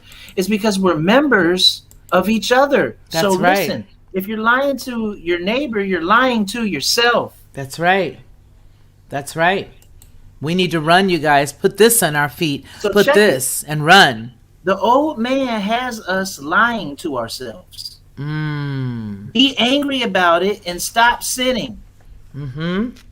And be swift about it and don't let the sun go down upon your wrath. Like, be bad. Don't like, resolve the issue today. That's right. That's right. In time for tomorrow. This is like when we used to all get ready for the old-fashioned quote-unquote Christmas. It was in his honor that we were doing that. Now we know the truth. Hey, how much more can we party? How much more? And it's a week. How much more can we lift up his name? Remember the decorations and the amount of money we used to spend. Oh my goodness. Go get you some stuff and cook it and prepare it today and, put it all, do it tonight if you want to do it tonight. Oh, no, tomorrow? No, you don't have to do it tonight. Tomorrow, You're putting on the grill tomorrow. Oh yeah, you have a fun, excellent, awesome time all week long. This is the Howard Shah birthday, man. So you just celebrate, and if you have the fine wine, get your fine wine. Do not, of course, get a little kooky with it, but drink your fine wine. This is the celebration. Remember, the very first miracle that they document was turning the water into wine, but even that was significant. It even has significance. So this is the time to celebrate. Remember, they had the whole 12 days of Christmas, so you divide that by 2, and what do you end up with? So now we know the truth. This is the truth. Go get your celebration stuff. Get your finest garments. Put on your Sunday go to meeting clothes. Go ahead. I'm sorry. No, I'm sorry. I was thinking that you were about to stop. I'm sorry. No, that's very, very rare. Well, what I'm saying is that because I know the significance and the magnitude of what time it is, and because I know what time it is, if y'all came over to my house to celebrate, I'm gonna get y'all toe up. But this is so awesome. One whole week of a celebration. One whole week, and he is of the lineage, and he is of Melchizedek. He is a Levite. He ain't even doing nothing. He's gonna be the watchman. You'll have if that's right. And so if you're a lightweight like me or some of the ladies here, maybe half a glass of something, and it's like, whoa, okay, I feel wonderful, hallelujah, and that'll be it. Yeah, from the floor up. Rachel said from the floor up. She finished your sentence. I'm telling you. I don't drink, but I'll keep passing them to you. I will keep passing them because I know the significance. Now, okay, we just came off a Day of Atonement. You better not have. Right. No. Somber spirit. Yeah. There's a season. There's a season for everything, and this is the season to let's go. Yay. Absolutely. And we're under the protection and the confines of a safe environment. We're not going out driving and being right. Yeah. Yeah. And we're all just hanging Somebody out. will come up on this and be like, how they talking about the Bible and drinking wine? They know that, you know what? You go head on with your cursed self. Get on away from here. Get on away from around here. Because you know what you'll be doing. You know what you'll be doing in your private time without the weed. But that's the joy of being free from, what they have told you is apart. And versus what is not set apart. This is so awesome to know the truth. Now, I feel like loads and loads have been lifted off of my shoulder. And I tell you, the more that I've committed myself to actually following through with the feasts, and I stumbled, you guys, because you all heard me tell that testimony to you all yesterday about how I tried, and then the groom came to the house already coming off the road, and I said, let me just lay down for a couple of minutes. Can you not wait 1 hour with me? Well, I slept, and as I slept, the next thing I woke up to was him cooking breakfast, so I was very transparent. So I'm here to tell you guys, it may not be perfect, but it's going to be a sukkah, and I'm going to take some pictures of it, and we're going to walk this thing out, you guys, because now we understand the truth. How many times did everybody do the Family Vacation, that movie where the guy had all of the lights all over the house, and then he tried to outdo the neighbor, then he plugged them up and it blew the whole the neighborhood off. I mean, so now is the time now that we are coming into the truth, that we can do it. Now imagine if it's just this notice that we have right now, we're going to do our best, right? Imagine what next year, Yahweh say the same, will be. Whoo-wee! Man, what a time, what a time. What a time. Ronnie, I want to ask a question. Remember the timeline, is the timeline for this month that that you talked about last year? Remember? And you said that it was going to be 9 months from the day, and that was tonight. It's tonight. Okay, so can you break that down for us? Because I don't really remember all of the. So December 20th of 2020, December 20th, 2020, if you go back and look at it, there was a conjunction. There was three planets Yes, Rachel. that came together. Three planets were in conjunction in to the point that it looked to the naked eye, looked like one big bright star, and it was a super conjunction basically. That was December 20th. Go back and look, 2020, last year. I gotta That find is- that story. I gotta find the video again. I'm gonna rummage around in the crates. Go ahead. So Stall. no, you can Google December 20th Great Conjunction. Yeah, I was gonna look up the video that we were on when that just ding. Remember last year we were doing a video, and then that was I a video. remember. I think it was the 7th or the 17th or something. I don't know, but you talk, and I'm gonna rummage around in the crates and see can I find it. Okay. Okay, so there was a great conjunction where three planets came together, and it was so bright in the sky. Maybe about 2-3 days, maybe 3-4 days. I forget. But it was very bright in the sky. This is the same phenomenon that the wise men of Babylon saw 2,000 years ago. That let them know that Messiah was coming and that the Messiah was born. Really, Google it right now. You'll see it. It was Jupiter and Saturn, and I want to say Mars. Don't quote me. But when you look it up, you tell me. I'm just going off of trying to remember, but Well, YouTube won't let me into my account, so I'm in a totally different world right this second. So go ahead, and I'm going to try to find it. It was so embedded in the video that even if you found the video, you'll be rummaging through to try to find it.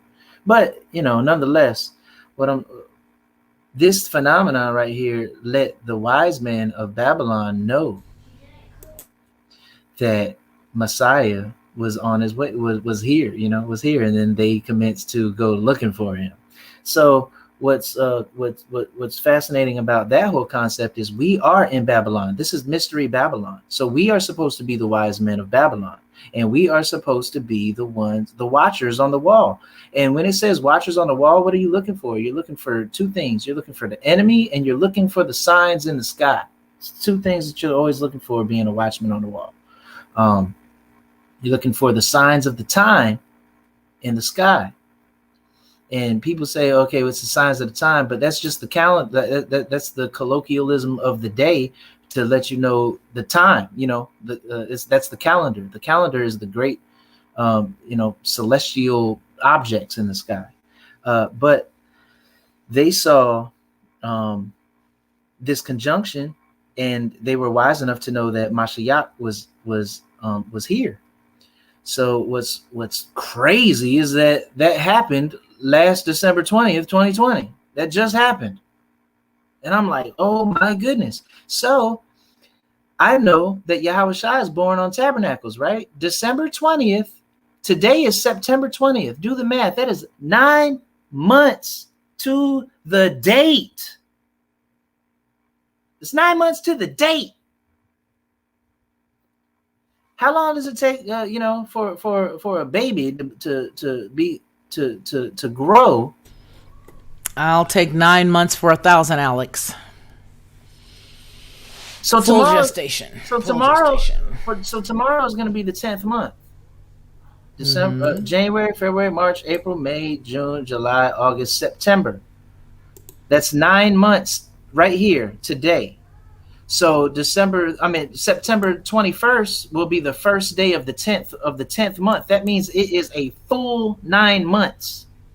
Baby is due. That's all I'm saying. So I just found this. Let me read it. In 2020, the grand conjunction of the three outer planets, Jupiter, Saturn, and Pluto, will take place at the last, is it decanted or descendant of Capricorn from January through April, with a more precise alignment on March 20th. When Mars will join and the other planets at 23 degrees of Capricorn. It is a very rare astrological phenomenon occurring roughly once in 1,000 years. In the past, it happened in 1894 BC and 594 AD and 1284 AD. The grand conjunction is the convergence of three interplanetary cycles as follows. On April 1st, there will be a wider synod of Jupiter, Pluto at 25 degrees of Capricorn, 25 degrees Capricorn with Saturn and Mars at 1 degrees Aquarius. Since and this is the next letter, number 1, under that particular heading. Number 1, Saturn and Pluto are closing their previous 34-year cycle and starting anew at 23 degrees Capricorn on January 12th. And number 2, Jupiter and Pluto are completing their previous 12.5-year cycle and initiating a new with 3 conjunctions due to apparent retrograde motion of Jupiter at 25 degrees Capricorn, and on April the 5th and June 30th, as well as November the 12th. Number 3, Jupiter and Saturn are completing their previous 20-year cycle beginning anew on December 21st, 2020 at 1 degrees Aquarius. The planets in alignment below are some of their significance. Yes. Below are Mars and Saturn. Yes. Below are some of their significance as mundane astrology. Pluto positively means power and regeneration, negatively disruption, destruction, decline, plutocracy. Globally, the planet signifies the power of the masses, compulsive collective pressure, fanaticism.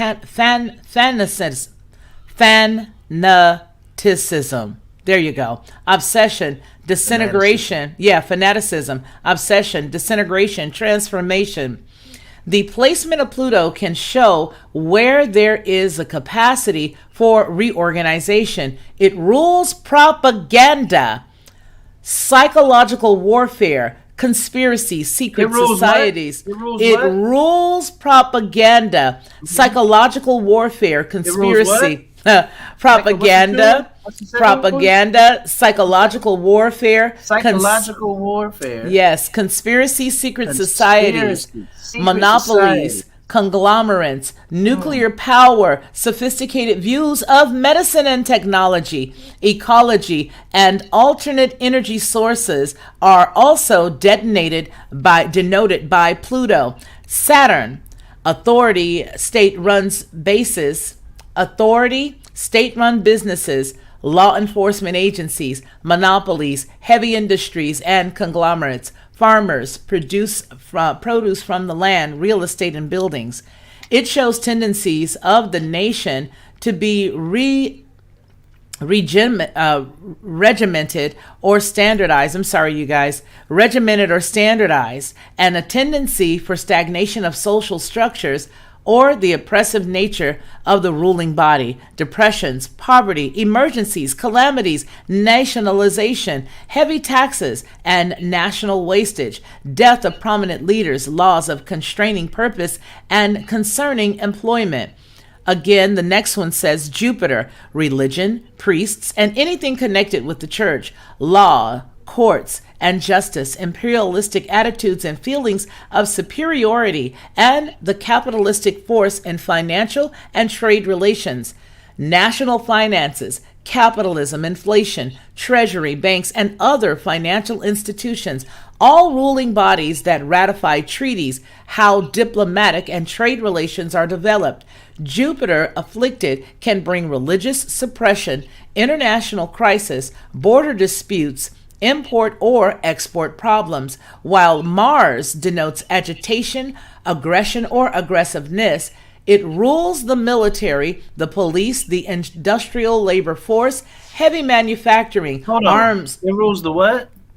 It rules the military, the police, the industrial labor force, heavy manufacturing, arms manufacture, and the production of flammable chemicals. It signifies wars, disputes, fire, and incendiarism, destructive actions by rebellious criminal action of violent nature. In an ingress lunation or eclipse chart, Mars is used as the timer to the action of which is indicated in the chart as a whole. Conjunct Saturn and Pluto gives earthquakes, mutinies, epidemics, civil strikes, and terrorism. Say that one more time. Conjunct Saturn and Pluto gives earthquakes, mutinies, epidemics, civil strikes, and terrorism. The sign of Capricorn is, I hear you, is progeneration for Pluto, home for Saturn, a weakness for Jupiter, and an exhalation of Mars. Capricorn signifies tradition and established authority, the status quo, the administration, and the fundamental social structures. For individuals, the grand conjunction of 2020, due to its strength, will also affect. Now, mind you, this was written back last year. This was not written this year. So let me get the exact date of its writing for you. Well, this is actually even post December 20th. Correct. I'm sorry. This was actually pre December 20th because this was saying that this is going to happen. It's going to, yeah. This is what happens in that month. So okay. If you look at the pagans and how they look at the astrological accounts or whatever, we know that December 21st is the winter solstice as well. Correct. And then for 3 days, the sun is at its lowest point in the horizon. And then it rises on December 21st, a half a degree, and that lets you know that that we are, approaching the other side of things. And that's the 5 months of winter, actually. Aren't we near the autumnal equinox? Aren't we like at the door or post the door of the autumnal equinox? It's here. It's right. We're like there, right? So it's not today, it's tomorrow. Yeah. So it says for individuals, and somebody in the chat can answer that for us. The grand conjunction of 2020, due to its strength, will also affect individuals having any natal planet, the moon's nodes, as well as the axis of their horoscopes, which we're not into, but let's read it, of their horoscopes in the last 10 degrees of Capricorn, especially from 20 degrees to 25 degrees. They will be affected according to the house placement and the signification and the significance of their personal planets. For them, certainly, it is not fatal, a fatal aspect, but it is somehow fated.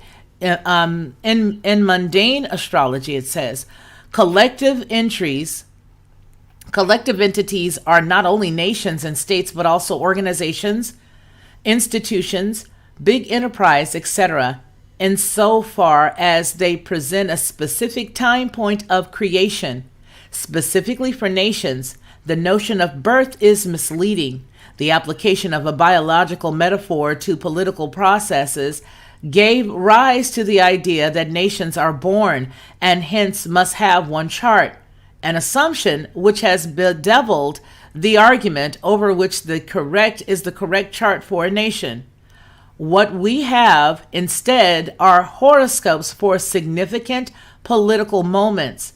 Under this principle, the effect of the Grand Synod will be examined in future posts here.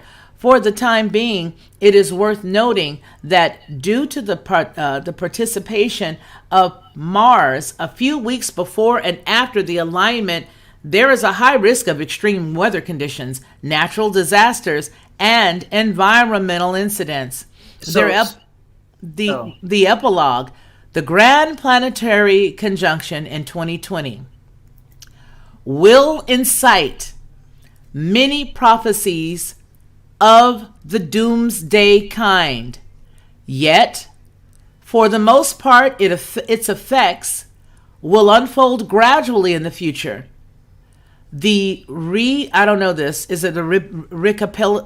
Recapitulates. I'm sorry, you guys. I won't even go into why I can't say certain words anymore, but it's okay. It recapitulates the problems of the current decade, reminds for the last time lessons not learned, and ushers a decade of change worldwide when Jupiter, Saturn, and Pluto will move into the Aries sign of Aquarius. Now listen please closely. This was done 2018. This was done 2018. That's when this article was written. So this is the thing. This isn't pseudoscience. This is tried and true. Like when you look at certain aspects of the patterns and the movements of the heavenlies, if you will, they always coincide with certain phenomena. And that's just how it is. That's how Yah has created the universe, or has organized. Right, and I'll make it clear. I'll make it plain. So I don't allow those things to rule and guide me. However, I do believe that there are similarities to different circumstances with dealing with the moon. That's the reason why at the very beginning I said, is there a full moon? Or I wanted to also say, is Mercury in retrograde, or something like that, because I could feel that there was some things off. And because I'm a weird person, that I won't go into all that either, but I pick up stuff very easily. And so I just felt like there was something weird prompted the question. But I'm so glad that we revisited the conversation last year, this year, 9 months later. To the day. To the day. Because this is the most amazing thing. So when people say, well, we don't look at the moon, and we don't look at the stars, and we don't look at the planets, and we don't look at this and that, bosh and boulder dash, I say, you're not telling the truth. Not only that, the scriptures tell us to look at the sun, the moon, and the stars. Most assuredly it does. It does. It most assuredly does. Because how did they know when Yahushua was born when to start following? And mind they're you, called wise men. And mind you, they didn't just get there 2 days later and pull up in an Infinity or a Hyundai or something like that. No, they were on camel, on foot, and they were walking for a long time. How else could they know where they were going? That's the only way they knew. They didn't have GPS. They didn't have maps. They didn't have any of that. They had none of that. What they had was the stars. What they had was the moon. What they had was what was left for them to have times and seasons. Times and seasons. And this is what the Father tells us. That's how we know that we are in the right place right now at the right time.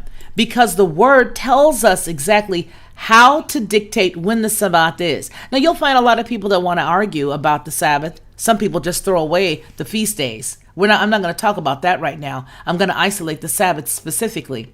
Because you'll find a lot of people, well, it's Saturday. Well, it's Sunday. Well, I'm going to tell you again, like I said a few weeks ago, well, if you're following, Rome, sure, it could be considered Saturday or Sunday, because that argument is theirs and theirs alone, because Yahweh told us what we were going to use for signs and seasons. And that is, he said, the lesser light, you got the greater light, you look up and all of that up in there, I'm paraphrasing, and the stars and the stars and all of all of that you will use for times and seasons. He told us that. Now, if those who are still connected to Rome want to argue a Saturday or a Sunday, go ahead and take it. But with that, I'm going to say it's the reverse of what they used to say to us. Well, you trying to follow the law, you better take the whole roll. If you're trying to follow Rome, you better be prepared for the whole roll. Eat the whole loaf.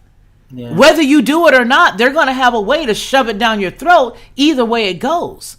See, okay. The thing about eating the whole roll, though, is that it says we're commanded. The Son of Man in Ezekiel is commanded to eat the whole roll. He said it's going to be sweet in your mouth, but bitter in your belly. Like, he's giving you the game plan. He's letting you know that this stuff is going to be a bitter pill. It's going to be a sweet pill in your mouth, but it's going to be a bitter pill after you swallow it. And he's letting you know that in advance. Ezekiel tells in the book of Ezekiel, he tells him that. He says, take this scroll and eat it. And when you eat it, it's going to be sweet in your mouth like honey. And it's going to go down. It's going to be bitter in your belly. And then you hear that same rhetoric again in Revelation. So the thing about that is that he's prepping us and letting us know that it's going to be a bumpy ride. And if you look at all the prophets are telling his people, or telling Yah's people, that it's going to be a bumpy ride. They're not saying, "Oh, it's smooth sailing, everybody," because Well, the scripture tells you peace and safety. When they proclaim peace and safety, when they declare peace and safety, that's when sudden destruction is going to come upon them. That's right. I'm going to say that again.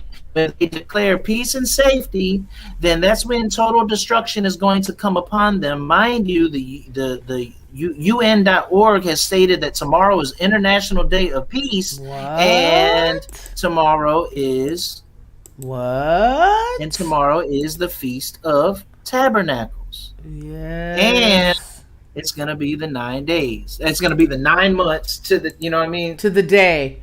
Today is the 9 months to the day. Tomorrow. Notice this is a flat earth. I'm sorry to say that. I don't mean to rack a lot of people's minds, but that's flat. Go on, Ronnie. Okay. But with everything that's going on, we have to know that it's going to be a bumpy ride. However, he has us under the sukkah. He has us in his hand. Somebody pulled out something wonderful yesterday. Psalm 91, and then my wife broke down Psalm 91:11 to me right after that. So Psalm 91 says that he who dwells in the secret place of Yah is gonna abide under the shadow, of the Almighty. So we're gonna be protected while all of this bitter scroll is taking place. But mind you, you have to be aware. You can't be, a drunkard who is slumber walking. You have to actually have your eyes open and be able to see what's going on around you, and to see accurately, because there's a lot of people that are seeing, but they're not using a spiritual lens. They're using, man's, I don't know, all kinds of different things. They're using different facets, like emotional aspects, you know what I mean, and rationalization aspects. But if you look at these things that everybody can see, but if you look at them through a spiritual lens and a prophetic lens, you know exactly what to do at the right place at the right time, and you'll be in good standing when this scroll does start to get bitter. But it's amazing though. It is amazing. The time is definitely now. 9 months to the day is today. So tomorrow's jumping off, like are we feeling birthing pangs? Is that what we're feeling? Is that what's going on? That's what Kimon Unstoppable said earlier. She mentioned birthing pains. I think it was Kimon. Yeah, I think it was. So it like the whole atmosphere, there's a vibe in the atmosphere. Why? Because that is the energy, that's the frequency that's going on in the proverbial universe right now. All of creation proclaims Yah's glory. We're the ones who have gotten blind, who have gotten drunk, who have gotten deaf and dumb along the way, propping our own selves up. But there is a frequency that that we need to tune in and hone in on. And if you're not focused on that, you are in a cacophony. You're not in harmony. You are far from harmony. So what's going on is they know what time it is. They know what time it is. They know how to, straddle the fence and be hot and warm and lukewarm all at the same time. They refuse to let you make a decision to either be hot or cold. They just want you lukewarm. They're going to keep you lukewarm. They will never allow you to make a decision to be either hot or cold. Never. However, they know, like I said, and I'm going, okay, please listen carefully. I'm going to start speaking in steganography, and I want you to hear what I'm saying. I want you to hear what I am saying.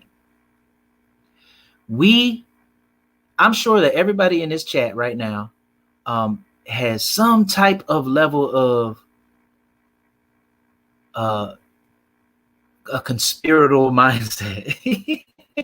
You know what I mean? Like, No, we can just peep conspiracies. That's all. We ain't conspirators. We peep it. Yeah, Exactly. And there's a difference because those who create them are the conspiracy people. We So- are the ones who can peep them with the spirit of discernment. So pull up Psalm 2. Okay, I got on here right now the Book of Thomas. Let me clear it out. Hold up.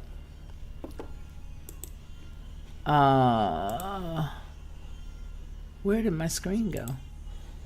All right, so we have a conspiratorial mindset because we can see things. We see things around us and we know things.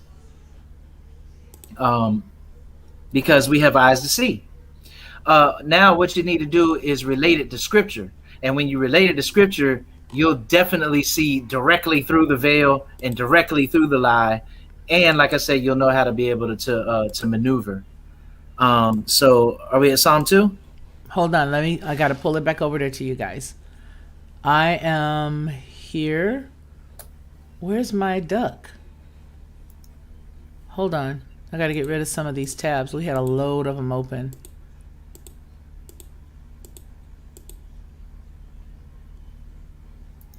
Where are you? Can you guys hear me? Yes. Because I don't see you. Hold on. Here I am, I I hear you. think. Okay, I see where I am now. Wow, it literally wiped them all off. Whoa, amazing. Okay, so now let me share.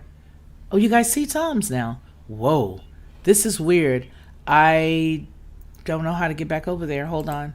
Okay, now I'm there. Psalms 2. Yeah, so Psalm 2.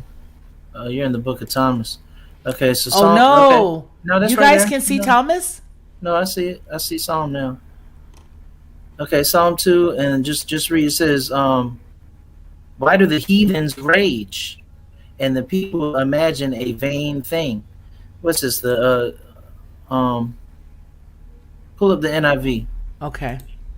because that's in this verse the NIV is saying what it actually It's says. spot on. Okay. Yeah, or we can go to the Hebrew, but I don't think you have a concordance. No, you're in the King James Bible online. Oh, you're in the King James Bible online. You're not going to be able to go look around in different versions because this is the King James Bible online. Okay, so here's how we can fix this. Nah. Watch this. What? I Okay, got it. okay. I got it. Let me get it. That's more than one way to skin a cat. That's why I always send you Bible Hub. Oh, okay. There you go. I always send you Bible Hub because you can go to any and every. Oh, Bible Hub, by the way, is an excellent tool to do a lot of research. So I you actually utilize enjoy it. Yeah, I like it. Okay, so it says, "Why do the nations conspire, and the peoples plot in vain?" Hold on, Ronnie. No, look at all the Oh, look at all of it. This is yeah. fine. Okay, okay. The operative word there is conspire. Why do the nations conspire? The nations are conspiring against us. The nations are conspiring against us. Psalms told us this, like what, 1,500 years ago. Yeah. The nations Yeah. have always been conspiring against us. So I'm gonna start speaking a certain way, and I want you to listen. For those who have intently. ears, let them hear. Okay, so it's okay as long as you're quoting, as long as you're reading from quote unquote bona fide websites. So pull up my last slide. So this is what's going on. They know what time it is. They know exactly what time it is. So we have had a lot of conspiracies that we've been thinking about, or that we've heard, and that we have dived into, and that we have also had conversations extensively about, and that we have also warned each other about. What's interesting is, I don't know what it's called, but when it's right in your face, though, you forget about it. Well, that's like if you want to hide information, you just put it out there in plain sight. So all before 2021, we were talking about what the UN's called Agenda 21. And we've been talking about it, but they give us misinformation like this. Oh, yeah, well, we're not ready to implement Agenda 21, so we're pushing it back a couple years, so don't worry about it, things of that nature. But it's still called Agenda 21. And we already honed in on this. We already talked about this collectively, individually, amongst your peers. You've already, said certain things about it or have heard certain things about it. This is an implementation of where are we? What website are we on? We're on the UN's website. This isn't no conspiracy. I mean, it is a conspiracy, but I mean, this isn't something that is, hearsay. This is an actual thing. But what is it? What is it? You can pull up the preamble, the entire, Appendix. yeah, the appendix of it, and get the play-by-play on what they are doing. And listen, like I said, we've already talked about this. Do you want me to read this? No, I want you to pull it up. I'm gonna read it. Yeah, it's here. Okay, yeah, read those. Read those. Okay, Agenda 20. Okay, hold on. Listen. While you're listening, hone in on what has been happening this year, this whole entire time in this season, and then it's 2021. Mind you, we are in 2021. Okay, read. Okay, it says unsaid 1992. The Agenda 21 is a comprehensive plan of action to be taken globally, nationally, and locally by organizations of the United Nations systems, governments, and major groups in every area in which human impacts on the environment. Okay, stop. Agenda 21 is a comprehensive plan of action to be taken globally, nationally, and locally. What's been happening? What has been happening around us? A comprehensive plan that has been taking place globally, nationally, and locally, comprehensively, on all one accord. So this comes from the what we're reading is sustainabledevelopment.un.org. What we are reading is from sustainabledevelopment.un.org, and it's the Sustainable Development Goals Knowledge Platform. The tab that we are under is tab Agenda 21. Okay, so going on, it says Agenda 21, the Rio Declaration of the Environment and Development, and the Statement of Principles for a Sustainable Management of Forests were adopted more than 178 governments at the United Nations Conference on Environment and Development held in Rio de Janeiro, Brazil, June 14th, 1992. The 3rd to the 14th. When it became a thing. So that's when this was done. So the Commission on Sustainable Development was created in December of 1992 to ensure effective follow-up of UNSAID, to monitor and report on implementation of the agreements at the local, national, regional, and international levels. Okay, it was agreed. They like double entendres. Mm-hmm. This is unsaid. Mm-hmm. Mm-hmm. This is unsaid. Okay, so this is unsaid now. This is unsaid now. Mm-hmm. All right. So, and what is it? Are you understanding? This is something they will say. I do. They're going to put it out there, but they're never going to say it. Right. It's unsaid. In plain sight. And the agreements are at the local, national, regional, and international levels. Okay. Okay, so the Commission on Sustainable Development was created December 1992 to ensure effective follow up of UNCED, to monitor and report on implementation of the agreements at the local, national, regional, international levels. It was agreed that a 5-year review of Earth Summit progress would be made in 1997 by the United Nations General Assembly meeting. General Assembly meeting, General Assembly meeting, Assembly meeting in special session. The full implementation of Agenda 21, the programmed for further implementation of Agenda 21, and the commitments to the Rio principles were strongly reaffirmed at the World Summit on Sustainable Development, WSSD, held in Johannesburg, South Africa from August 26th through September the 4th, 2002. So don't get it twisted. They love using certain words that sound good, but you have to understand it's sustainable development. It's like, oh, that sounds good. Okay, they're gonna develop something that's gonna sustain us. But listen to the I'll use your terminology. Listen to the rub. This is what's going on. Sustainable development. They have told you time and time again that 7 billion plus people is not sustainable. So they are developing a plan to sustain. Understand. Hey, Mama Bear, Papa Bear, we miss you. I am so sorry, you guys. My phone was down and I was not able to text, and I apologize. And it wasn't until a few minutes ago when I said, hey, wait a minute, somebody's missing. I made sure that I sent you a message. But let me just tell you, we're at the good part now, and you're right on time. You are not too late. We love you, and we're glad you're here.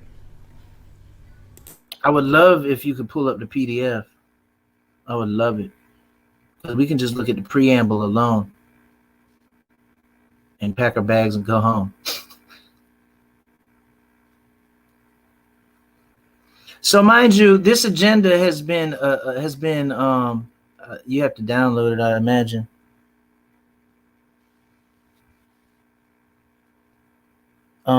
Nonetheless, this agenda has been formulated and meant to be implemented and executed on or by 2021. That's why it's called Agenda 21.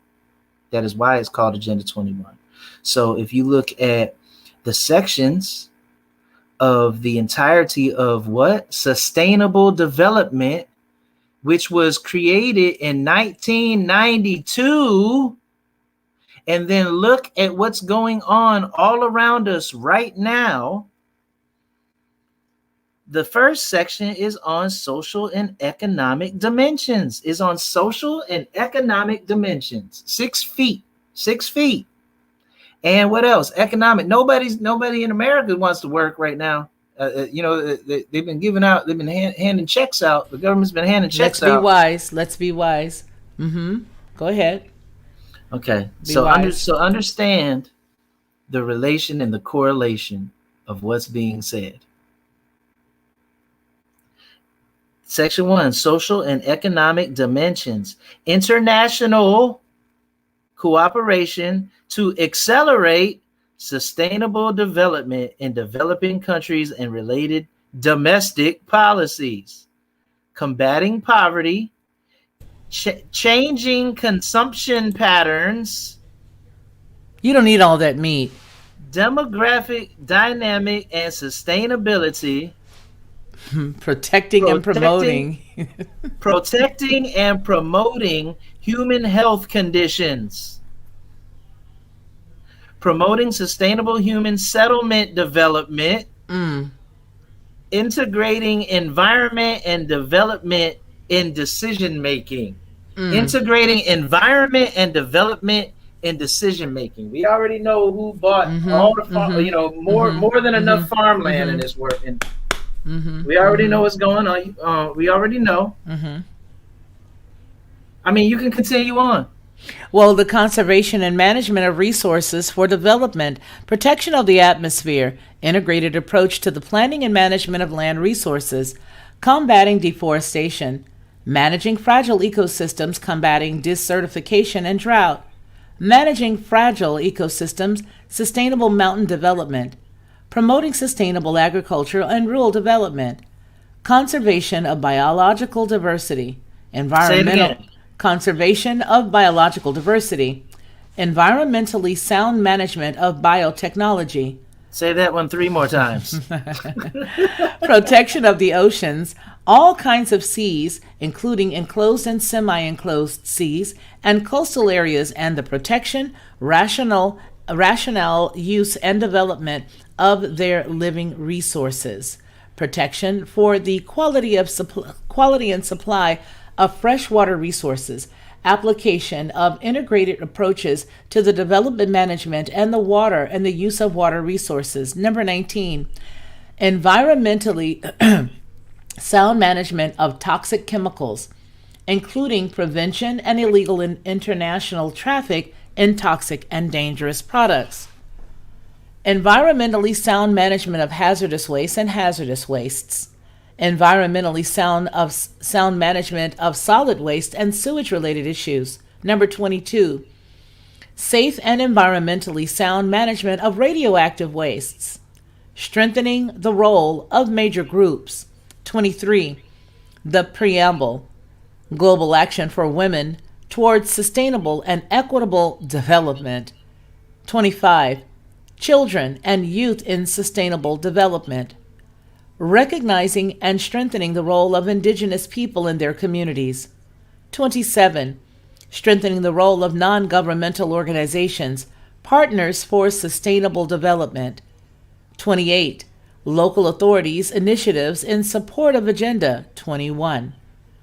Number 29, strengthening the role of workers in their trade unions, strengthening the role of business and industry, scientific and technology community. Number 32, strengthening the role of farmers. Section 5, implement means the means of implementation. Number 33, Section 4, thank you. Means of implementation. Number 33, financial resources and mechanisms. Transfer of environmentally sound technology cooperation and capacity building. Wow. Number 35, excuse me. Number 35, science of sustainable development, promoting education, public awareness, and training. 37, national mechanisms and international cooperation for capacity building and developing countries. Number 38, international institutional arrangements. International institutional arrangements. International institutional arrangements. Number 39, international legal instruments and mechanisms. International legal instruments and mechanisms. Number 40, information for decision making. Copyright, United Nations Division of Sustainable Development. Okay. So, the financial resources and mechanisms, all these mechanisms that they put into place, you know what I'm saying? Like these are mechanisms. These are things that are well oiled and planned out, scientific and technological communities. The role of business and industries, youth in sustainable development, like all of these things that are taking place. Did you see the biotechnology that is taking place? I have to cite this, so let me just for just 1 second interrupt. Small Island Developing State Network, SIDNET, has formatted this document for MS Word from the original version available for downloading from the United Nations Department of Economic and Social Affairs, or DESA, at http://www.un.org/ESA/SUSTDEV agenda21.htm. Reproduction and dissemination of the document in electronic and or printed format is encouraged, provided acknowledgement is made of the role of the United Nations in making it available. I have just cited the location and the permissions of this document, and it is being used for educational purposes on this channel. No parts of this document have been edited or augmented for any purpose whatsoever. Go ahead, Ronnie. So this is just the contents of what's going on in the entirety of this, of Agenda 21 and its role. But what I'm saying is that these things are being implemented all around us right now. All of these things, and we see, a lot of change going on. We see a lot of shifting taking place. It's the times that we're in, but it's also designed and specifically articulated from a certain conference room somewhere in this world. The UN has established a method and is executing what they have set out to do, and it's being taken place right now all around us, and we can feel it and we can see it. All of that, I'm saying, it's because they know what time it is. They know what time it is, and they give you that whole, they give you misinformation. They'll tell you, oh yeah, well, we're not ready, or we're not doing things like this, we're not doing things like that. People give you misinformation. Oh, they're not doing things, they're not doing that, they're not doing this, they're not doing that. However, they're executing what they said that they were going to execute via their own website. And so with that said, I think that it is very apropos that you go to these different websites, specifically the type that we just read from, which was the sustainabledevelopment.un.org, and get yourself more apprised of the information that's available to the public. As it clearly states here, it is encouraged, provided that acknowledgement is made of the role of the United Nations in making it available. So in other words, they're saying, hey, we made this information available to you, and we'd like for you to go and grab it and read it and make yourself apprised of it. Therefore, you won't have any confusion as to what time it is. With that said, I would like to say that this ties right in to what tomorrow is. And tomorrow is, go ahead, Ronnie. The Feast of Tabernacles. It's all interconnected as far as implementation, as far as everybody except for you, everybody except for me, everybody knows it. Anybody that is somebody knows what time it is, and they're doing their due diligence to make sure that the things that they have implemented are taking place. So right now, for the sake of those who are just coming in, specifically Mama Bear, Papa Bear, there was this wonderful sweet nudge from Ronnie via the Ruach HaKodesh to share with us in context the pictures of the Sukkot, okay? The Sukkot. So here it is, but this is what he tied together. These are the different Sukkots, the beautiful ones that they have. They have some that are very palatial, if you look at a couple coming up, and then they've got a few that are very simple. Mama Bear, Papa Bear, I made a comment that earlier the Father had shown me how I can be in compliance with his word, and it's by using the very same wooden fence that's been in my backyard for ages. And so that is what I'm going to do. I'm just going to go add a few things on the top of it, some fronds and whatever, some fronds of leaves and stuff. And this is what I'm doing. But if you could look here, he also shows us what it's compared to. Look at this one. This one's edible, it says. That's amazing. Okay, this is one. Do you sukkah? This one here, they made this one. It looks like they made it and permanently kept it there, which is not a bad idea if you own your property. Look at that. Now that's a shelter, right? If you consider that, putting it up and keeping it there. This is the one that's very, elaborate. If you can see that, it's very elaborate. This is very elaborate right here. All the top is all looks like bamboo or some type of the beige piece, the beige portion, and then all of this is leaves and ground and grass. But this side is definitely brick. So is that considered something natural, brick? I don't know, Ronnie man. But this is what he was talking about. And then I'm going to show you one other thing so that you're caught up with us.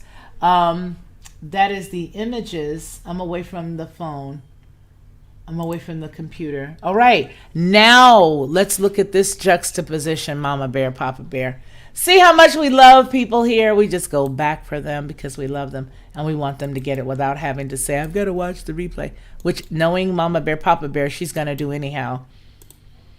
All right, here you go. All righty, there you go. Now, what does the sukkah look like, Mama Bear, Papa Bear?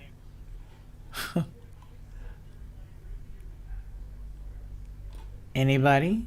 Anybody? This is the one we honed in on for a moment. Look at that.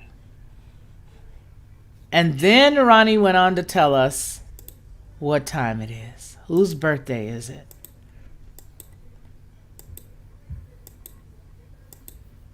Ronnie? Man, that's just crazy, man. It really is. Crazy. It really is. Because this is the thing. Out of everything that we just talked about, the common denominator and all of that, there's a couple of common denominators, but one that I'm honing in on is that everything is right in front of your face. It's all plain as day right in front of your face. And there are lies that you hear.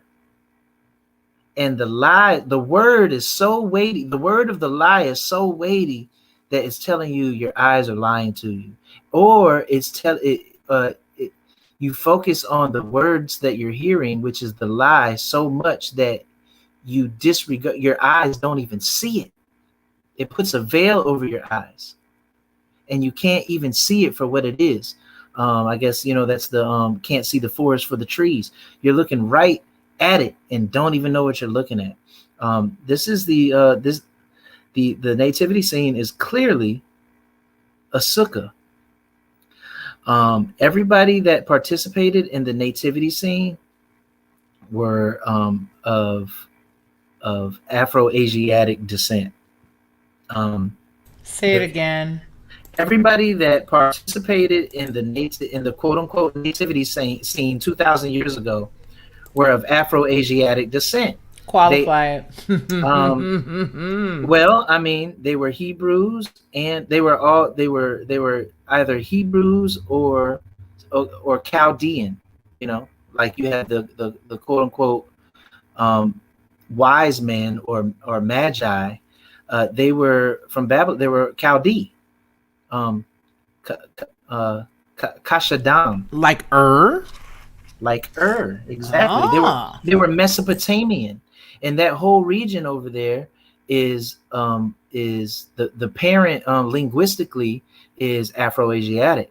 So all of these participants in the nativity scene were of that region, and they were all linked via a certain culture and a certain mindset. So if they had a sukkah, what a sukkah. There's only one reason for a sukkah, and that is because Yah commanded his people to have a sukkah at a certain time, not to just have one period, right, but to have one at a certain time. So when we see the nativity scene, what we're seeing is a remnant.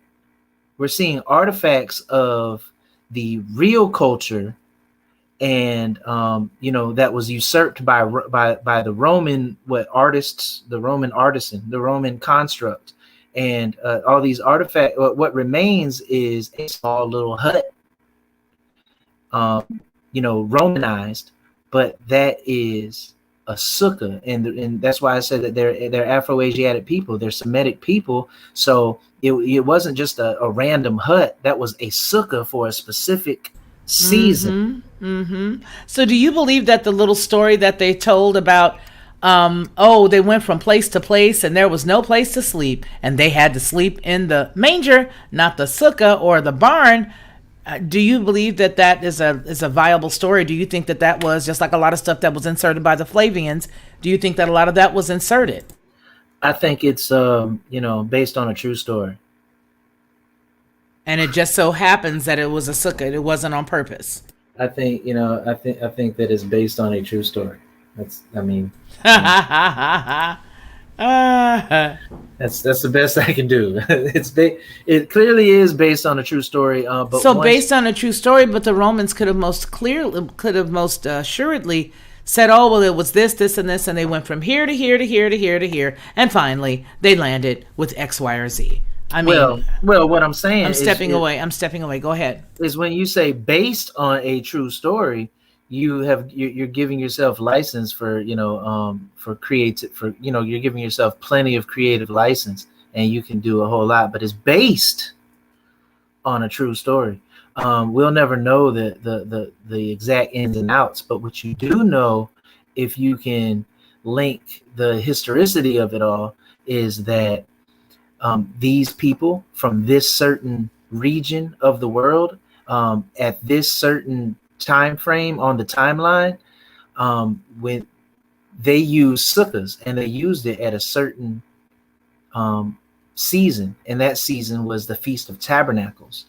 And so the Romans know that he was born in a sukkah, because we get the nativity scene, thousands of years, 2,000 years later, the nativity scene rolls out, and what's constant in the nativity scene is that there is this little hut or what have you. That's the sukkah. That is the sukkah. And the point of it all, but I'm sure you're going to go back and look at the replay or what have you. But mind you, the point of it all is that Feast of Tabernacles, we are commanded to make sukkahs and dwell in them for a week.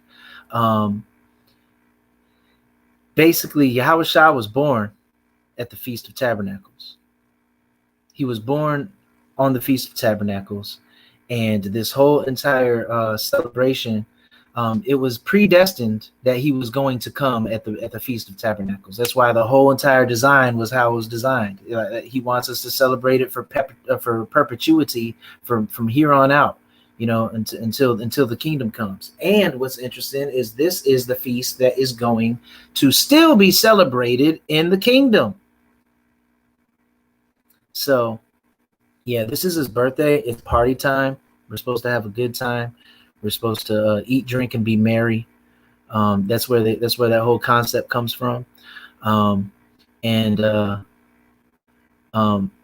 It's just amazing how you see it in your face. Every single aspect that we touched on these slides, every single one of them, they are in your face at all times. We talk about them.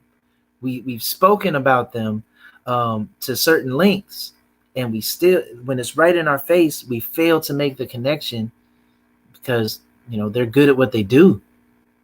They're excellent at what they do. They create a straw man. They create an illusion. You know what I mean? So yeah, it's pretty amazing how it's been in our face the whole time, but we can't grasp it. And why? Because they try to steer us away from the feast. We don't even know anything about these feasts. We have to learn, and we have to learn from scratch. What is it? Like, 2 weeks ago, a lot of us, this thing was unimportant. Now it's fascinatingly relevant. So hallelujah. And yeah, so basically it's his feast day. It's his birthday. That's why it's a feast, and it fulfills prophecy on multiple levels. He's come, he has come down to us. A child is born, unto us, type of thing. But furthermore, he's coming back, and when he comes back, it's the same concept again. If we are his body, when he comes back, we will be under a sukkah. Because when he was born, his body was under a sukkah. If we are his body, when he comes, we will be under the sukkah. Please make that connection. Did you hear that? Did you hear that? I hope you understood what I just said. Yeah. So yeah. I don't know how gracious of a host I am. I guess I'm still going. Okay. Well, I think you're awesome. I think you're absolutely wonderful and dynamic. Thank you very much for standing in. And I listened to the whole thing because I put the speakers on outside. So while I ran to the kitchen and answered the door, I was able to hear you. So I think you're doing wonderful.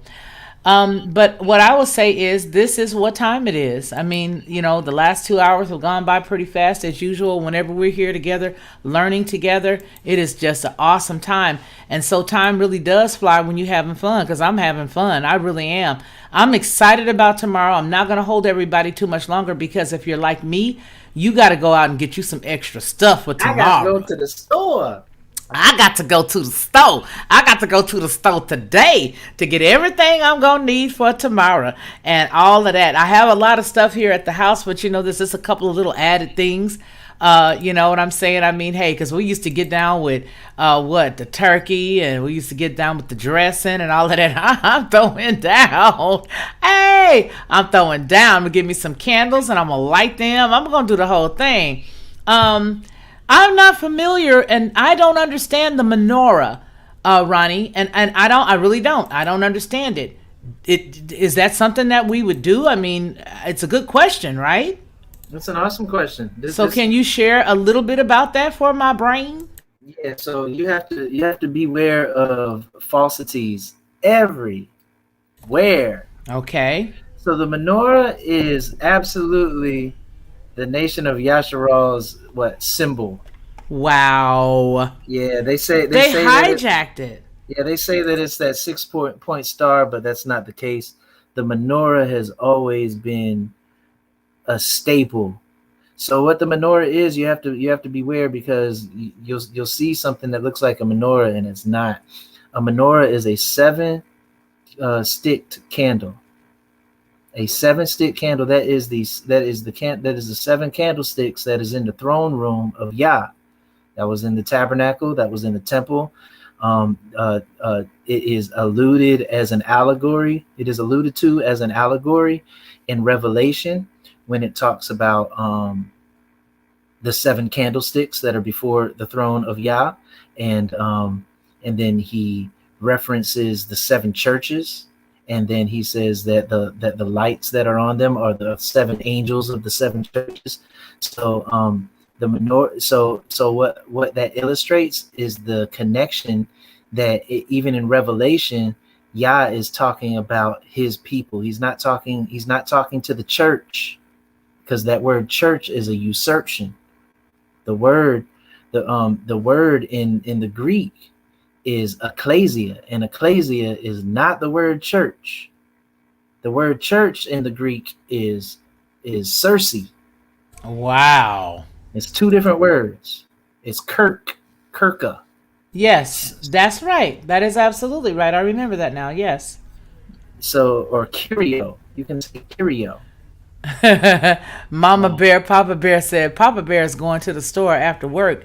What should he get? Because I missed a really good show. He will be at the store before I can finish the replay. LOL. What should he? I mean, I'm going to the store, and I'm going to get a couple more steaks and a couple more lamb, a couple more.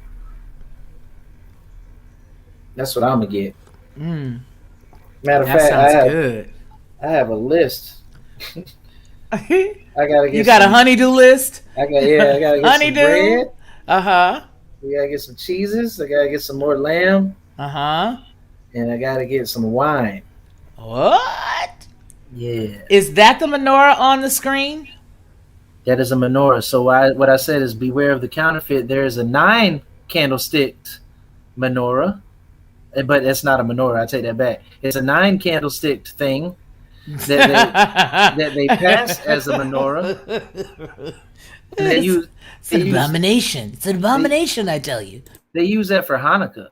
The 8 days of light or what have you, and then the 9th one would be in the middle, be 4 on each side, and then the 9th one would be in the middle, and that would be a represent. They say that that's a representation of Mashiach, with the 4 candlesticks on the side, on either side, representing the 8 days, or the 8 nights that the oil.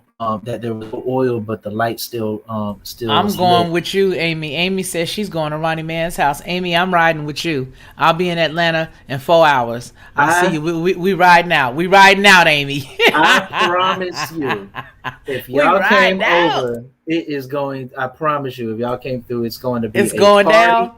Yes. Well, this gonna be going down. Come on, Amy. Let's go, girl. Come on, Mama Bear, Papa Bear. She said me too. Like I said, I don't drink. But I will be your bartender, and I will make sure that everything is okay. And Ronnie, good, and I'll just be reading from the scripture. Well, Robert has a good question. He said Hanukkah isn't one of the biblical festivals. Hanukkah is not one of the biblical festivals. Hanukkah is one of the Jewish festivals. So what's the difference, Ronnie Man? Tell us what's the difference. There's 9 Jewish festivals. There's 7 biblical festivals. Two of them are traditions. Hanukkah is a tradition, and Purim is a tradition. I'm not going to go into the fact that whether you should observe them or not. Like, that's not the conversation we're having right now. And since we're not at that juncture right now, then it's not vitally important but we can talk about those too. But just for aesthetics and just for Robert Ingram's understanding, and mine as well, and probably a lot of other people, the Hanukkah is not a part of Yah's feasts in Leviticus. Go to Leviticus 23. It doesn't say anything about that. And all the feasts are there, and Hanukkah isn't. Okay. And so because of the fact that I keep saying this is the biggest case of identity theft ever, this is just one of their added things. To note that their biggest book for them is the Talmud. I'll just leave that there. So it has, you know what I'm saying? And it has nothing to do with Yah. Diametrically opposed. Anthony Van Zandt says, shoot, making this kid so hungry at Brother Ronnie. Can you adopt me during the feasts? Yeah, come on through, man. You washed in the blood, man. We're going to do it. We're going to do it. Robert Ingram says, cool, Ronnie, thanks. I kind of knew that, he says. Leviticus 23, Mama Bear, Papa Bear adds, that's where you can find all of the feasts. All of the feasts can be found, Leviticus 23. If you have a Bible, take that and keep that bookmarked. If you have not a Bible, but you have computer at this point right now, download that, print it out. And you know why I say this. Okay, so let's see. Road trip to Ronnie's. We got Buddy Bear power because of Mama Bear. Mama Pop there. Okay, Rachel's cracking up. Bears in camp in Natch. Anthony Van Zant. Well, you guys, I think this has been a very good lesson. Would it be apropos for me to go, as Mama Bear, Papa Bear suggested, go over to Hobby Lobby and grab me a menorah? Would that be okay for tomorrow? Would that be something that'd be okay to light as far as candles? Because I was just gonna light candles on the table. It's a good thing to have a menorah. Okay. It's not like a command or anything. Like. Well, no, but I'm a girl that I like decorations. No, exactly, yeah. So yeah, definitely having menorah. Yeah, I'm a girl. I love decorations. I like bright and shiny stuff. I told you guys, like ferrets. Just like, oh, bright, shiny, go. But just be and shiny. What I found though is when I'm looking at menorahs, I always see a plethora of the 9-branch menorahs, and I have to really hone in to find the 7-branch menorah. I say a 9-branch menorah, but a 9-branch candlestick is not a menorah. It's a candlestick, a candelabra. That's a candelabra. It's a candelabra. That's a candelabra. Liberace used to keep them on his piano. Liberace kept the pianos full of candelabras. So this is a menorah. Those are candelabras. Well, you guys, it has been another excellent afternoon. I got to get off because I got to go to the store. And I am so happy that each and every one of you had the opportunity to join Ronnie Mann and myself today. Sonia Mann, thank you, madam, for being here. And thank everybody. Amy says, God bless you all. I have an actual menorah, and it's a small one. Well, that's perfect. That's perfect size. So you guys take care and be blessed. And remember what we always say on this channel, that man shall not live by bread alone, but by every word that proceeds out of the mouth of the Most High Yah. You guys take care of yourselves and take care of one another. Until we speak again, you be blessed. To receive instant notification each time I upload, please hit the subscribe button and the bell notification. Lockhart perspective.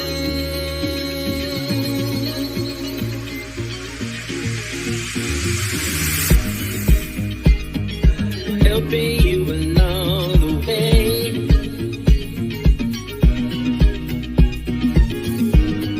Helping you to make it through another day. Yeah. Everything you need to know that you never knew, that you need to know. Lockhart perspective.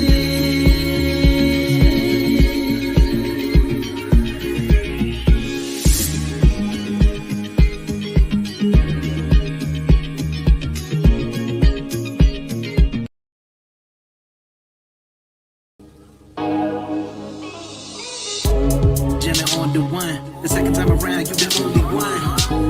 You the only one. You the only one. Yeah. Now that I know you the one. We living in the word like I know the sun. You the only one.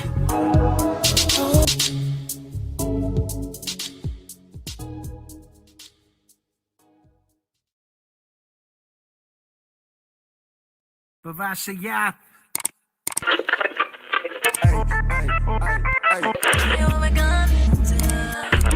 In the beginning, Yah created the heavens and the earth. His spirit moved upon the waters. It's all in his word. He said, let there be light. And he called the light day. And the darkness he called night. He saw that it was. He made heaven and called forth the dry land. Gathered the waters, called it the seed. And he made seed for man. Brought forth the grass and every herb and every fruit yielding tree on this earth. He saw that it was. He made lights to divide day and night times for seasons, days, and years to let them be for signs. And so the earth could have light. He made the greater one to rule the day and the lesser one to rule the night. Let's not forget he made the stars also. Then he told the waters to bring forth life, and it was so. He created all the birds of the sky, all the cattle and every creeping thing after his own kind. He saw that it was. Then Yah created man in his own image. He created them, male and female. He created them. He blessed them to be fruitful and to multiply and to replenish the earth and subdue everything within. Nah, behold, it was very good when it saw what he had made. The even in the morning were the sixth day. And on the seventh day he rested. That's why he sanctified and blessed it. It's uncontested. My God is, and to make it understood, I'm bumping truth music when I'm rolling through my hood.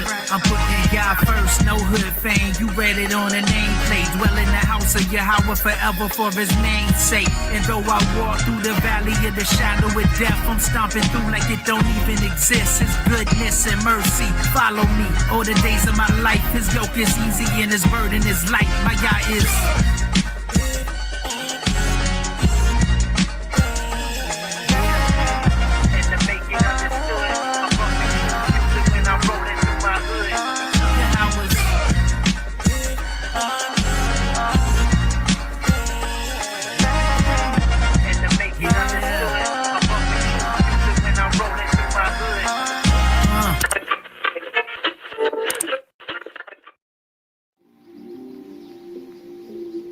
Good morning, babe.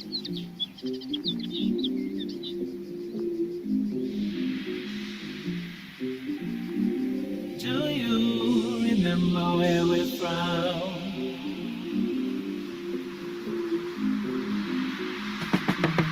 Stayed up watching, no time for yawning. Look up at the sky, see that new day dawning. dawning.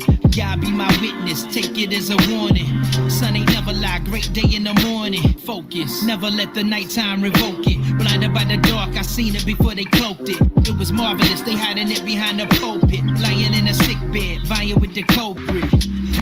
How we trying on the culture, liking how it fit, now we dying with the vulture. At the round table with more nights than Mozart. Caught up in the image of that child on that poster.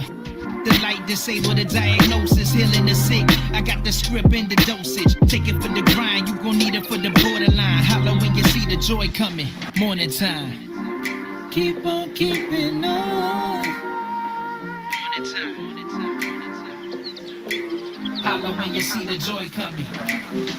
Look, I guess we probably need a night light so we can continue to get our hope on. They say we headed for that light, right? Well, I'ma hit them with this photon, with that blazing sword forming like Voltron. When the morning come, they disappearing like Croatan. The Melachine, oh my Elohim, Omicron, sealed with the 70, going out like Yoke and 9. And when I meet my deliverer, I'm set apart, I got peace like a river. If we stay sharp with it, there's a feast on the sliver, we can take part. I advise you play it smart, it's a late start, let the light shine through the dark. Until the day star rise in your heart, take heart. When you find the door, you'll be more than fine. Holla when you see the joy coming, morning time.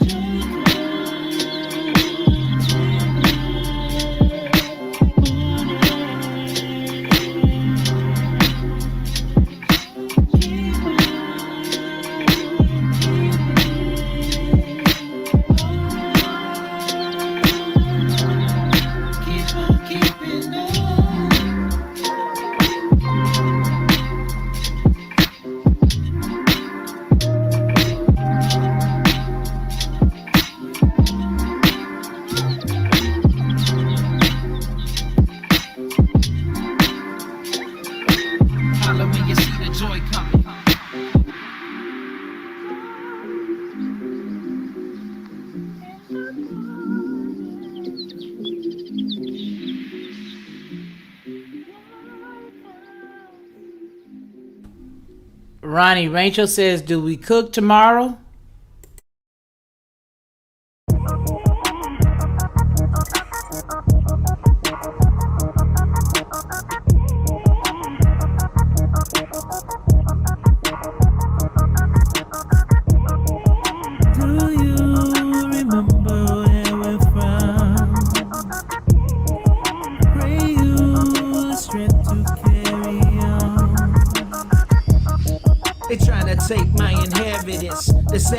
I'm trying to save them the embarrassment. I spit truth, they forgetting what the marriage is. The meek shall inherit the earth, the rest perishes. They taught us all to listen to Balaam with their palace and their caliphate. I'm destined for Salem, man, they rest is counterfeit. Plus it's destined to fail them. Shake the dust off this city, man. Who coming with me? There's a light at the end of it. I see you shine, getting life with the benefits. That's me and mine, holding fast to the legacy, whether the rain or shine. Do you remember where we're from? Pray you strength to carry on. Will you step into the sun?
love,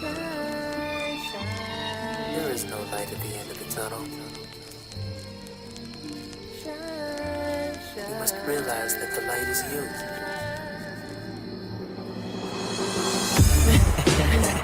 Yeah, you awake? Wake up, you who sleep, and arise from the dead, and my Shayah shall give you light. Yeah. He took me high on a mountain, told me look around.